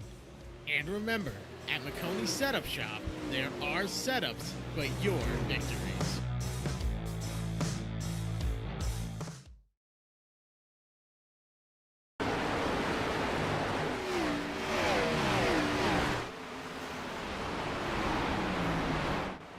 Welcome back, ladies and gentlemen, to the NAISCC Cup Series TramJamTV 200 here at Richmond. It's dwindling it down in the playoffs here tonight as we are cutting the field in our playoffs from 16 drivers down to 8. We are green. It's less than 50 laps to go, and it's Tom Sinchek up front with Mark Whitley, Ryan's back bumper, as we keep our eyes out on the field currently from 4th on back. As we got drivers on old tires, drivers on new tires. Zach Hall on some of the oldest tires out here. While we were under commercial break, there was a spin earlier in this restart, but it did not bring out a yellow. That was Daniel Keith Jr. that found himself getting spun around. We've seen lots of other drivers really trying to keep their positions where they're at. As at 32, he's kind of just a sitting duck. My name is Sam Dyer. With me is Robert Moyer, who's also going to be running productions here tonight. Robert, it is dangerous out here currently because everyone's trying to get everything they can get here late in this race. Oh, it's coming down to the ending stage of tonight's event here with NAISCC Cup Series here in their playoff, round number 2 of 16. We got 8 drivers going to be advancing to the next round, and man, oh man, like you said, it's getting heated up. This is huge for Vincent. This is huge for Tom. These 2 drivers right now need to finish up where they are right now. Well, except for Vincent. Vincent, don't matter, needs a win. He didn't pick up enough stage. He can't point himself in. He is the 16th driver in the round of 16, so he is a must-win. That's it. That's all he's going for. He doesn't care about anything else. Yeah, coming into the night, we have 3 drivers that have already locked themselves into the next round. Not Kyle Rochelle, who won last week at Charlotte, who could not finish out tonight's race. And they're wrecking already in the middle of the field. It's going to be Brandon Colley once again. Man. One of those drivers that we've been keeping our eye on. He was caught up in our earlier incident, and it's going to be Tremmel coming in a little bit too hot and heavy, giving contact to the 42, and one of those things where I talked about, sometimes we come in too strong and there's drivers outside, might have to use them as the brake. It was poor Brandon Colley, who still has that fast repair if needed. We're going to be seeing the air on the replay. Coming into turn number 3, you're going to see the 20, trying to get aggressive, go down low. James Tremmel to the inside, and whoop, just a little bit of contact there. And that's just enough to get the 42 spun around and have to lock it up, and all that repairs that he did on his back bumper, there's just a little bit of a scrape now. Yeah, I was going to say, he really didn't hit the wall. It was actually a pretty good save, all considering. Now, what hurts him is losing all the positions, but like you said, he still has a fast repair. I don't know about tires, but he still can go in and get this thing fixed, and he still's got a shot yet to make this playoff. I mean, this guy makes it to the top 8, Sam. I think we just need to interview him just in general because he's got a horseshoe somewhere that we don't know about. I don't know if it's a horseshoe or just adversity that we're seeing from the 42. It started off the season with him being taken out early on in the season. He's been constantly trying to work his way to get into the playoffs, and he's still been working to make sure that he can move on to the next round. But touching on those drivers again, we started off with 16 drivers. Kyle Rochelle won last week. He's locked in. Brian Johnson locked in based on how many points he had. Doesn't matter win or lose.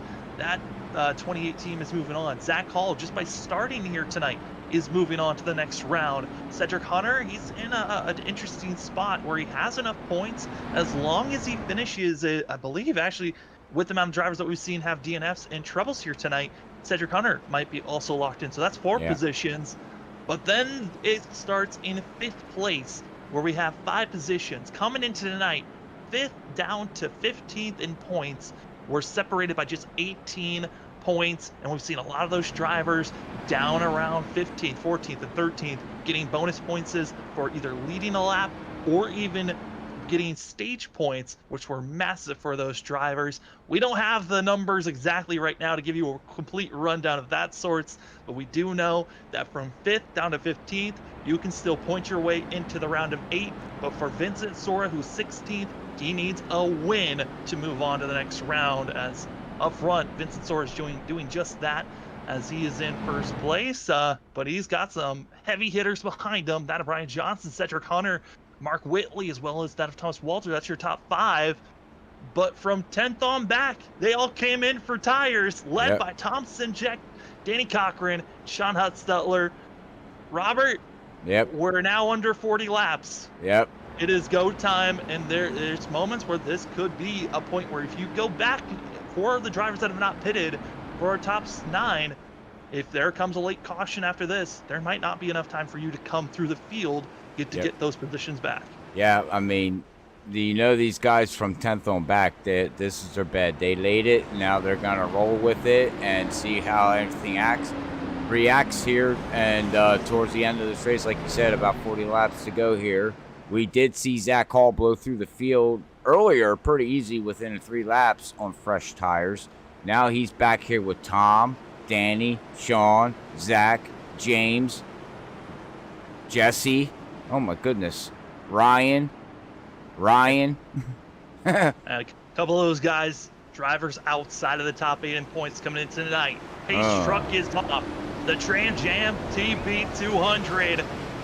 Ooh, it's about to get crazy here tonight. 36 more laps to go to see who's moving on to the round of 8. Vincent Sora taking the lead quickly as they're side by side for 3rd. Mark Whitley, Cedric Hunter, as well as others behind. But we know from that 10th position on back, they are going to be 2, 3 wide positions because fresh tires, they got to get aggressive to get up front.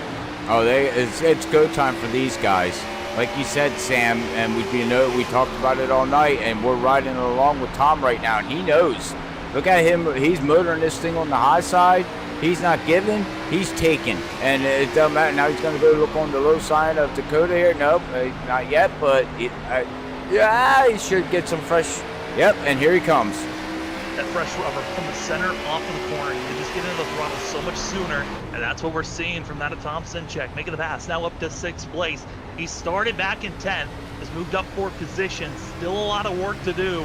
But right now for our leaders, I think they were banking on this being a lot of cautions being thrown out. They're keeping it pretty clean and green currently as Tom Sinjek, he's trying to make that inside line work, but he just saw the wheel. It is loose coming out of the corner.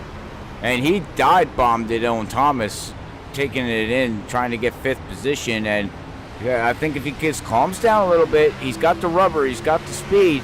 He should be able to get by him. Spinning around in the back. That's going to be Ryan Ferraro, who's going to be getting back on course. We stay green after that spill. And look at this. We got a hornet's nest back here of drivers. Drivers trying to hold their positions with older tires, but it's a lost cause at this point. As watching Moni's got to be careful, as well as that of Thomas Walter. Drivers getting loose, a lot of contact. Professor Hutzstutler rubbing a little bit between the 57. Thomas Walter stuck to the high side. Walter needed to have a good run for himself. He was 12th in points, and with the finish that he had during the stage break, he was only gonna be finding himself 3 points out from the good. Danny Cochran came in tied into tonight's race. He's currently running in 5th position, exactly where we need to be finding the 2. And he's got fresh tires too, as he finally clears the field here of Zach Hall and all the guys behind him. Now he's going to be coming into turn 1 and 2, looking to set sail on Cedric Hunter as Tom Sinjek. He's going to get around Cedric Hunter and move himself up to 3rd position. I'm telling you, watch out for Tom. I think he's going to be a late late bloomer here in tonight's race here, Sam. Tom Sinchek, the last 4 races, has found his way just being wrecked by lap cars, it seems, time after time, or drivers that he's just not used to racing around. Now finding himself in 3rd place, and he's running down 2 drivers that are just sitting ducks. That have Vincent Sora and Brian Johnson. The laps slowly ticking away. Now we're coming up to 28 laps to go, but Tom Sinchek in the catbird seat in 3rd position. If this race stays green, Tom Sinchek, I think he's got enough time to make this pass. Oh, he's got plenty of time. He is actually literally running 4 to 5 tenths faster than Brian Johnson and Vincent Sora right now. Tom Sinchek comes in 0 wins, 4 top 5s, 5 top 10s. He's looking for the first win. He's won the first 2 seasons of the NAIS Cup Series. In Season 3 this season, he's trying to become a 3-peat champion. And right now, he's on the back bumper of the driver that's been the favorite, Brian Johnson, who's just lingering behind, been staying on the back bumper. But will we see the chrome horn be used? We haven't seen too many drivers use the bumper to get someone out of sorts. We've seen people spin one another. We haven't seen a true bump and run move just yet. As Tom Sinchek to the inside, trying to get just on the quarter panel, and he's done it side by side for 2nd. Oh, and he's got Vincent in his sight. Vincent Sora is gonna have to make that car. Oh, and look at Zach Hall. Wow, oh, geez, where did he come from? Zach Hall, he was further back in the field, but he's been slowly cutting his way through. And we touched on the fact earlier, we saw the Category 5 drivers making that outside 3rd lane, finding the speed to have these massive runs on the front and the back stretch. And right now, that is exactly what Zach Hall's trying to do. Build these runs up, but he's being blocked by his teammate contact. Diddy Cochran and Brian Johnson as they continue to race on. We stay green, but that slight contact is now pushing back Cochran and letting that of Tom Sinchek move forward as he's right on the back bumper of the 15. Oh. And Contact in the back. Thomas Walter. And it looks like frustration might have built up. Walter immediately on the call. Absolutely irritated by Jesse Thordick, as Thomas Walter's chances of moving on into the next round might have been thrown away by a driver that also is trying to move on to the next round.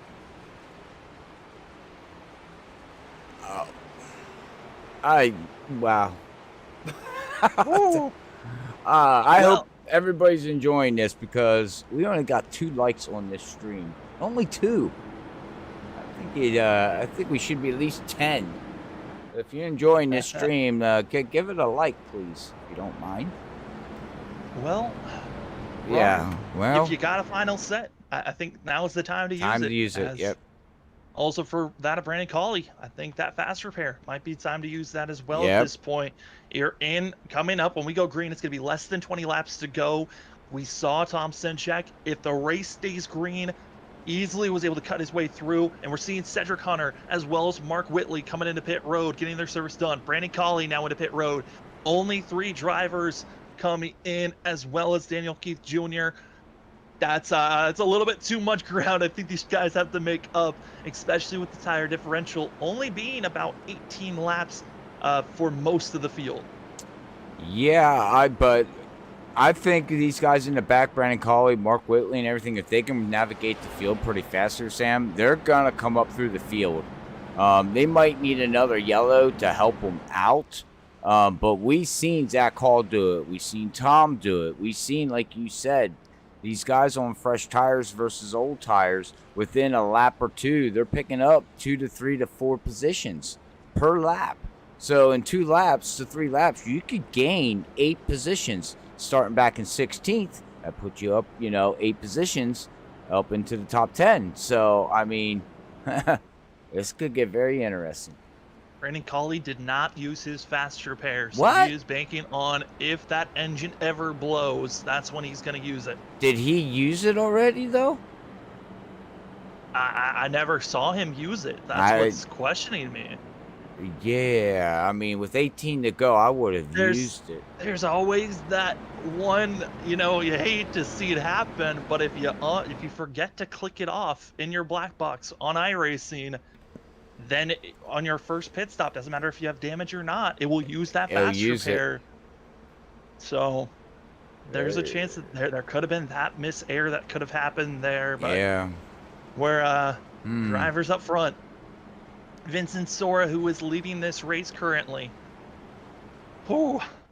Can Vincent Sora, the kid, get it done? Well, He's got himself 20 lap is the difference of tire wear between Vincent Sora and Tom Sinchek coming into this run. And Tom was coming with a head of steam. yes, and he needs a win. Vincent Sora definitely needs a win. But if you were Danny running in 4th position here, Sam, I mean, a win is nice. It's automatically, you don't got to worry about it, locks your way in. But does it come down to looking at, okay, I don't need to do anything drastic now. I'm up here in 4th position. I got the points that I need to advance to the next round. How do you run? Do you play defensive racing? And I hate defensive racing, but do you do it now? I mean, it's one of those things where drivers got to be careful as looking through the actual. There was contact under pacing. Soren, excuse me, made contact with Thomas Walter's back bumper, causing a little bit of damage to the 57 before we're about to go green here. Oh my goodness, drama in the back.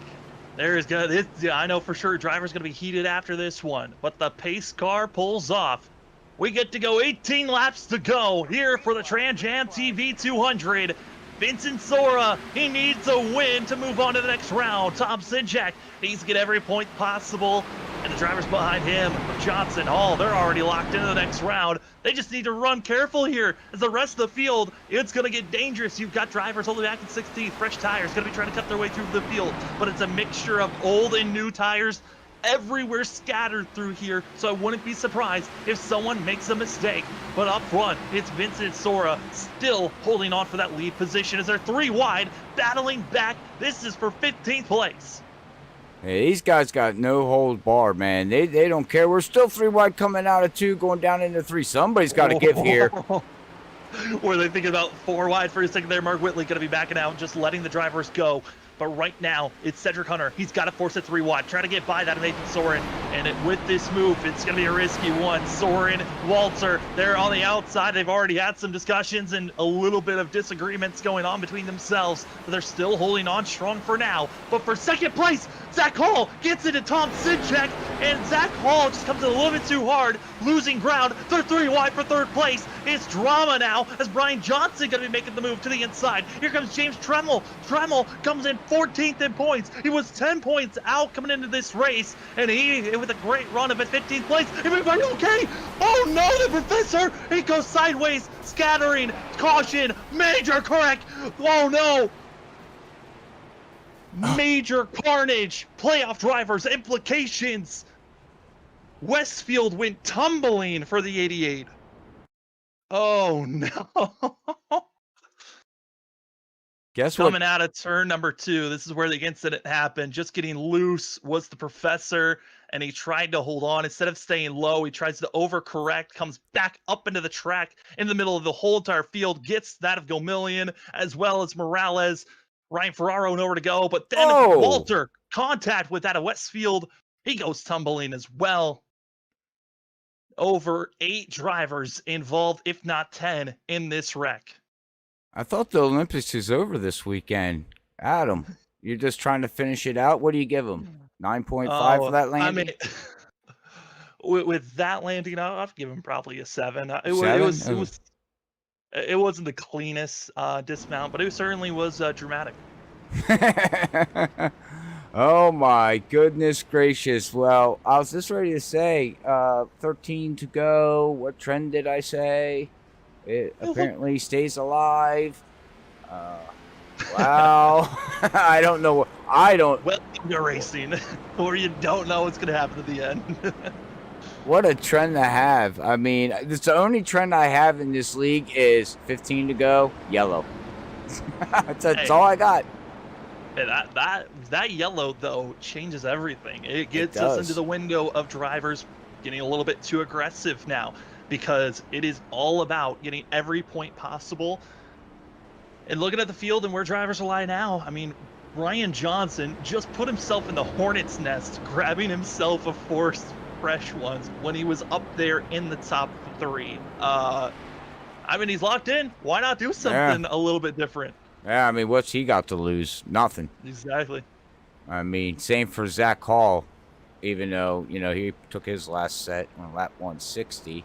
Tom, Danny, Zach, they got 20 lap fresh tires compared to Vincent, but I'm telling you, this 15, I see these, man, I don't know. Tom, man, Sam, I don't know where to go with this because I know the 15 of Vincent, he's just going to wind up just playing dirty. I'm sorry to say it that way, but he's going to have to do something drastically to keep these guys behind him. Tom needs a win, needs a good rebound. Should be able to point his way in, I do believe, as of right now. He is in a very sketchy spot. Tom Sinchek came into the night 9 points out from the good. So he's got to have a good night here tonight. So both of our front runners, drivers, and Danny, great runs. Danny Cochran comes in tied. He was 7th in points because of his better finish to the end last week. So he just needed to have a good run for himself. You fall back to 5th position. You got James Tremmel, who is another driver that's outside, looking in the top 8. He's 14th in points. Needs to have a top 3 finish. Jesse Thordick, he was one of the drivers tied for that 8th lockdown spot. You just keep on going down. Each position so important for each driver, but we already know 3 of them were locked in coming into this race, with Zach Hall starting the run.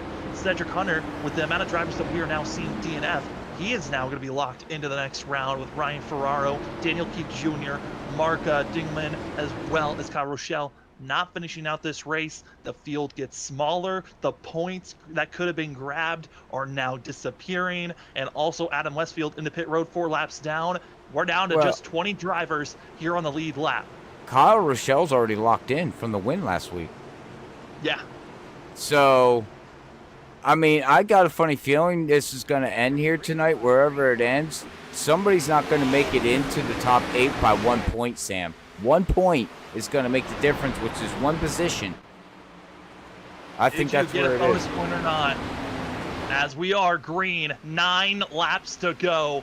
And here comes Tom Sinchek. He's going to be trying to dive low. Vincent Sora's got to be a defensive here. Block for every type of move that comes his way, which is so difficult. And then behind him, you got that of Cedric Hunter, Mark Whitley. They're on the freshest of tires out here in the top 10. And Cedric Hunter is aggressive right now. The 13 Hello Kitty machine wants another win. He's only had 1 so far this season. And then you fall back behind them. Brandon Colley, 3 wide with Bird and Gomillion. All these drivers have had some type of issue pop up for themselves, and following back behind them, up to 11th now is Brian Johnson with the best tires in the field. I'm shocked that Brandon Colley's even up here running in the top 10. Bravos to him, considering stop for the lead. A little bit of contact going to be made. Tom Sinchek and Vincent Sora, they're bumping and rubbing off one another, but it's going to be Vincent Sora. He's a little bit clear. He can come down to bend that inside line, but he's going to stay high, giving still opportunity. Here comes that of Cedric Hunter, the 13 Hello Kitty machine. He's strong. He's coming with that steam. A little bit of a contact this still. Vincent Sora still in the lead. Defensive move. Sinchek going to be blocking that of Hunter. Woo! As we're coming around the corner, 5 laps to go. Well, ladies and gentlemen, get ready, because here comes Cedric Hunter, here comes Mark Whitley. Oh, Tom don't need to lose these positions, man. These are points. Oh, needs every single one of them. And don't look now, Brian Johnson. You thought maybe it was a risky call. He was up to 3rd, came into pit road to get 4 fresh tires. He's now up to 6th, soon to be up to 5th. Brian Johnson, he doesn't want to just have 6 wins this season. He's looking for win number 7. He's already locked into the playoffs. Vincent Sora, he's got Cedric Hunter. Will Cedric Hunter, a driver that's practically locked into the next round. What type of move is he going to make? Vincent Sora still blocking strong, holding off. 4 laps to go. The 15 needs a win if he's going to move on to the next round. And he's still being defensive, but here comes the 13 Hello Kitty machine. He's found the inside lane. 3 laps to go. Oh. And Vincent Sora's hopes of moving on to the round of 8 might have just gone in that one move. Oh, man, and he's going to fight back hard. Don't give him room. Side draft, these guys are going to go neck to neck, coming out of turn 4, going down to the cross finish line with 2 laps to go. Hang on, Sam, because here comes Brian Johnson into the lead almost. Oh, and he's going to look maybe 3 wide. Nope, he backs it out. Oh, my God. It's going to be Cedric Hunter. He finally is able to make the pass, probably here, but Brian Johnson, he easily can go to that third lane. We've seen the run that third lane can have. Vincent Sora crossed the line, white flag in the air. That lap goes to Cedric Hunter. Vincent Sora just needs a couple of more inches if he wants a shot. Still defensive contact up to Johnson. Vincent Sora's hopes are gone. He's back to front. Cedric Hunter. Johnson, teammates, don't get it. Contact. Vincent Sora, he's still got a shot. The 15 on the outside. He's seeing more contact. Mark Whitley slowing down. Cedric Hunter got spun and Sora not able to get it. Mark Whitley wins here late. Oh, just one more position for Sora. Take a deep breath, man, Sam, because we lost half your voice through that whole thing. You're screaming that loud. Oh no, Sora couldn't get it. One position short and a block move from Mark Whitley to win tonight's race, and Vincent Sora will not move on to the next round. And now, Robert, we get to talk to that of Mark Whitley, Vincent Sora, Tom Senchek, and it's time for us to grab our calculators, see who's moving on. As Mark Whitley gets to burn it down, we'll take a quick break. We'll talk to our top 3. We'll be right back in just a few.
Welcome back, ladies and gentlemen, to the NAISCC Cup Series TramJamTV 200 that got to present one of the wilder nights that we're going to have still. So I don't think we're going to know what the 8 drivers are moving on until maybe tomorrow night, as there might be a chance of penalties being served with some of the moves that were made.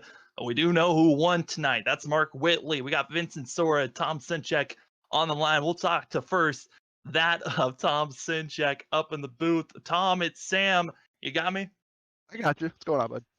Well, Tom, you kind of were put in a tough spot after the last couple of weeks. You've just had terrible luck with other drivers, kind of taking you out at times. But here tonight, you tried a different strategy out. You had some fresh tires and rubber. what else could you have done there late in those final 9 laps? Hopefully nobody else get a caution, but I mean, obviously the cautions breed caution, so I knew that was going to happen. Once I start seeing them go out, I knew that it was pretty much the guys. Like, I don't know if Brandon had tires, but I didn't know Cedric and Whitley had tires. So once I saw them pit in, I kind of knew that it was only a matter of time, because you could cut through the field on like 10, probably like 10 laps from the back on new tires. Not really much I could do, but it is what it is. I think I might have missed the playoffs by 1 point, actually. I'm doing the math Yeah. in my head right now. We're still trying to do the math here. I don't think we're going to know until tomorrow because of how much everyone was shifting around, and also who knows if penalties are going to be thrown out. But Tom, tonight there was so much pressure on the drivers to have such good runs. What was it like coming in and preparing for tonight's race? We did a lot of practice during the week, me and Danny and Vince and other couple guys. I really thought Vince was going to have this win because, I mean, as you can see, he was literally the fastest car, and it wasn't even close when everybody had equal tires. It's just the pit strategy kind of screwed him over, and yeah, it's just a shame. Driving through that field is pretty fun though. Well, Tom, if you do move on, that's great. But if you don't move on, how are you going to be preparing to try to help the team in these next 2 races? We're going to push Kyle to as many wins as we can because he got the win last week at Charlotte. We'll definitely be pushing him at Talladega, trying to get him in the Final Four. But he's really, really good at Dover. He's exceptionally good at Dover, so I think he could easily get some points and finish top 3, top 4 at Dover. He should have had 2 wins there in the past 2 seasons, but he was kind of his own worst enemy here and there. Yeah, we've seen that on Freaky Fast Broadcast before with some other drivers. It happens sometime. But Tom, a great run on your part, 3rd place finish. But before we let you go, the floor is yours for any shout outs. Yep, shout out to you guys. Shout out to RS Racing, everybody watching. Shout out to Mark for winning. I thought Vince was going to have that one. He held on great with old tires. My girlfriend said we could get married tomorrow if I finished in the top 3, so that's going to happen. Shout out to Carly. And yeah. So we'll see. Well, if you are going to be doing that, congratulations. But Tom, for here tonight, congratulations on top 3 finish, and good luck for the rest of the playoffs. You guys so much. I'll see you next week. Well, that would be completely amazing for Tom if that went through. But before we get to more celebrations, we got to talk to the man who probably at the lowest right now. That's going to be that of Vincent Sora. Vincent, it's Sam up the booth. You got me? Yeah, I hear you. You did practically everything perfect, but then it came to the final couple of laps. I know you tried everything, but what else could you have done? I don't know. I really don't know. Well, actually, nothing I could have done. It's just we needed these people to stop wrecking for more than 5 laps.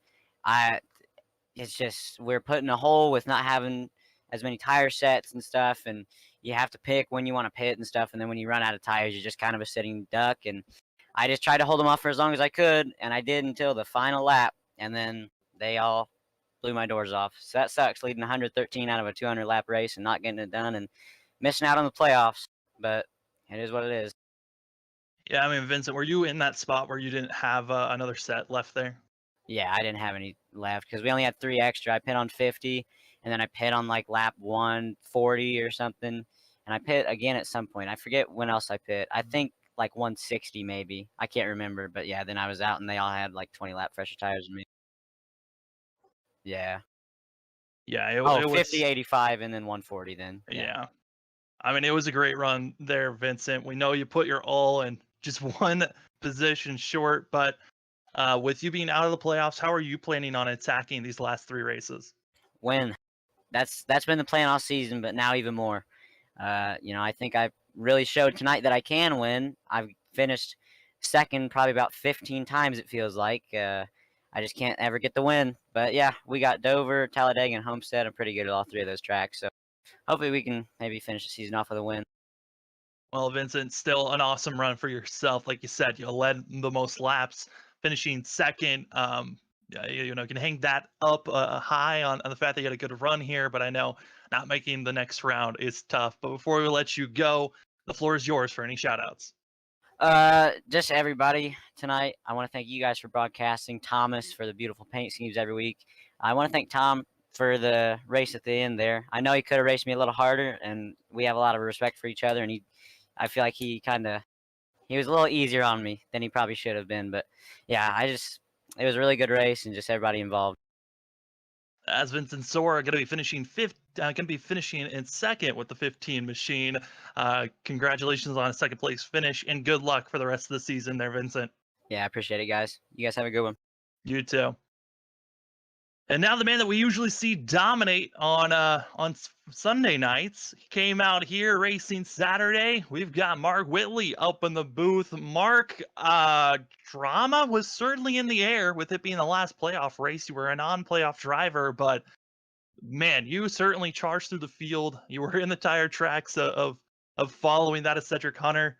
But what a charge there in those final 9 laps.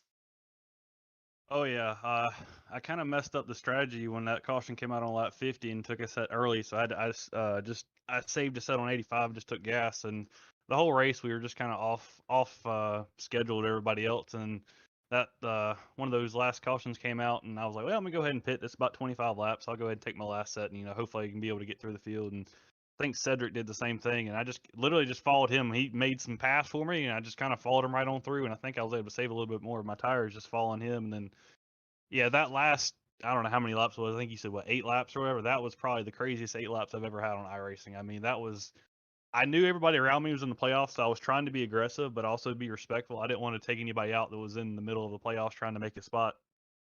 So I was trying to be as aggressive as I could without, putting anybody bad spots. And then that last lap, it was just kind of like everything.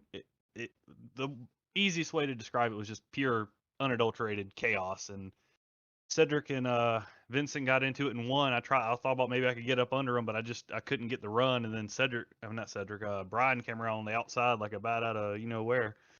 And then I don't know if he missed his mark or what, but I saw them get into it, and I just dove low, and me and Brian kind of door banged there. I was sideways trying to keep it straight, and yeah, coming off the corner, I just kept my foot in it, and I know Vincent got to me a little bit right there at the line, but at that point it was too late. And after that race, I was shaking. I couldn't believe that was just a crazy finish. That is one of the craziest finishes I think I've ever been a part of. Yeah, I mean, Mark, we're used to seeing you dominate Sunday nights, but how is it running with these guys Saturday nights? Sunday nights are good. We were running the new Cup car, but I know one thing here tonight. I noticed it's like somebody took the aggressive knob and turned it to about 20, and then broke the knob and kept going. Because I mean, it was just the aggression level the whole night was just way up, and I was just trying to keep to my own, not getting anybody.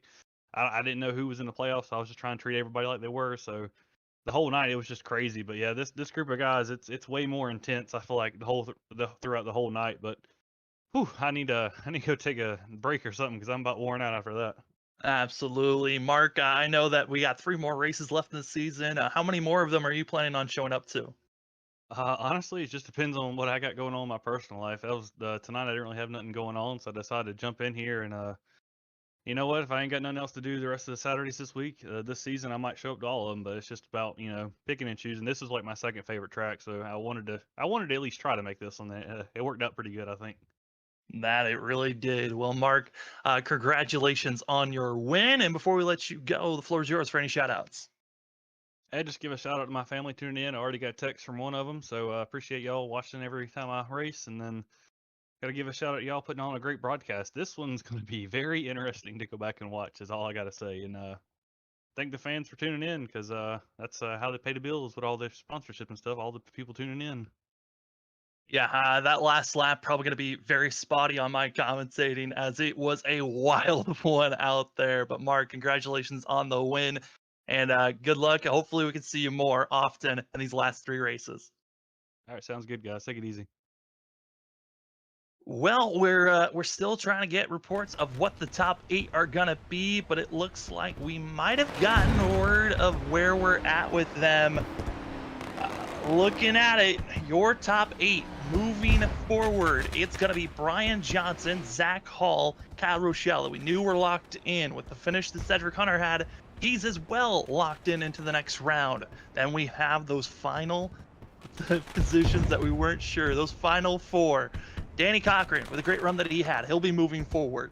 Max Foner as well going to be moving on. The Professor, Sean Hutzstaller, he'll be finding his way into the next round. And the last driver coming in is going to be that of Jesse Thordick. I know Thordick doesn't have a lot of friends. There were a lot of moments here tonight that he got contact with other drivers. But, I mean, looking at the field, by 1 point, Brandon Colley did not make it over. For that of Mauricio Million, Tom Sinjek, 2 points, they couldn't make it. By 3 points, they couldn't make it. I mean, it was so close. We knew it was going to be close, Robert, but we now have our final 8 that are going to be racing for these next 2 weeks to see who's going to be racing for the championship. Yeah, I mean, we didn't talk about Sean in the 94 all night. Makes it into the top 8. Like, you know what I mean? We didn't talk about him. Jesse, I mean, we talked about him, but Brandon Colley, unfortunately, he's going to finish outside the top 8 in the 9th position after an up and down night. He tried everything possible, ladies and gentlemen, to make it into the playoffs, and it just wasn't happening for him, unfortunately. But here's your unofficial results. As you can see, I'll bring them back up, get rid of them points there so everybody can actually see here. As we do got here, Sam, we got Mark Whitley. He's going to bring it home, spoiling Vincent Soar to make it into the playoff. He's going to finish in second. Same for Tom in that 8, trying to make it into the playoffs. We got Zach Hall finishing in 4th. He's going to be the one of the 8 drivers in the round of 8. We got Danny. He's going to be a driver in the 8th. Unfortunately, Brandon Colley is going to bounce back to 6th position and just missed the top 8. James Tremmel, same thing, finishing in 7th, is going to be outside the top 8. Jesse, finishing 8th, is going to make it into the top 8. And then you got Cedric Hunter in 9th position here in that 13. And we got Ryan Bird in 10th position, not making the playoffs in the top 8. And then you look down through the rest of the field here, Sam, you got that 44, almost made the playoffs. Max Foner, that I think he's having a great ball. But anyways, Max and Sam, look at these two guys here, Sam. 13th and 14th position, and they make the top 8. Yeah, I mean, what's baffling my mind is looking at the fact that if Brian Johnson was not taken out by his teammate, we could have seen all 4 of the Cat 5 drivers moving on, because where Brian Johnson was before he got spun out coming into turn number 3, he was up there with Zach Hall and the others in the top 5 ahead of that of Jesse Thornton. But because we saw the 28 get spun and tossed back, that cost his teammate to not make it into the next round. Those little moments costing drivers from moving forward. The drama certainly was here tonight. Wow, and I know team meetings are gonna be fun after this race. So, man, why didn't we do this as a team instead of wrecking one another? Wow. But and Robert, here tonight, this drama, we knew it was gonna be high, but it's only gonna crank up even more. The next round, the round of 8, it's Dover and Talladega. 2 racetracks. For Dover, you can see seeing a lot of wrecks from that one. It is a dangerous course where we'll see if Miles the Monster wants to take a couple of victims with him. And then Talladega, the big one, looming. Who will move on to race for the championship 3 weeks from now? Robert, it was a fun one here tonight, but I'll give the final call to you. That is right. Well, thank you, ladies and gentlemen, for tuning in. Make sure you tune in next Saturday night at 8:50 at Dover International Speedway, where things are going to get heated up, probably with non-playoff drivers. I mean, like you said here, Sam, with Brian Johnson getting pushed back, that knocked out Brandon Colley in the playoffs. And does Cat 5 say, okay, Mark Whitley, you show up next week or the next race? You might have somebody with headhunters out there, maybe, I don't know, maybe not playing nice. So, there's always drama in NASCAR or in racing in general. And we have it here at NAISCC, and it's fun. These guys do like a little bit of drama. I know fans out there like a little bit of drama, and it's good for racing every once in a while to have heated moments like this here. So we do appreciate everybody tuning in on iRacing Live and also here at Freaky Fast Broadcasting. But we will be live tomorrow night, as always, with SRU Sim Racing Unleashed. We go live at 7:50. So make sure you tune in tomorrow night for that action as Zach Hall and Sam Dyers is going to be calling all the action with them guys with the next gen cars. But if we don't catch you until the next stream, have a great week. Don't work too hard. And we want to say to everybody out there, God bless everybody. We love yous all. Peace out.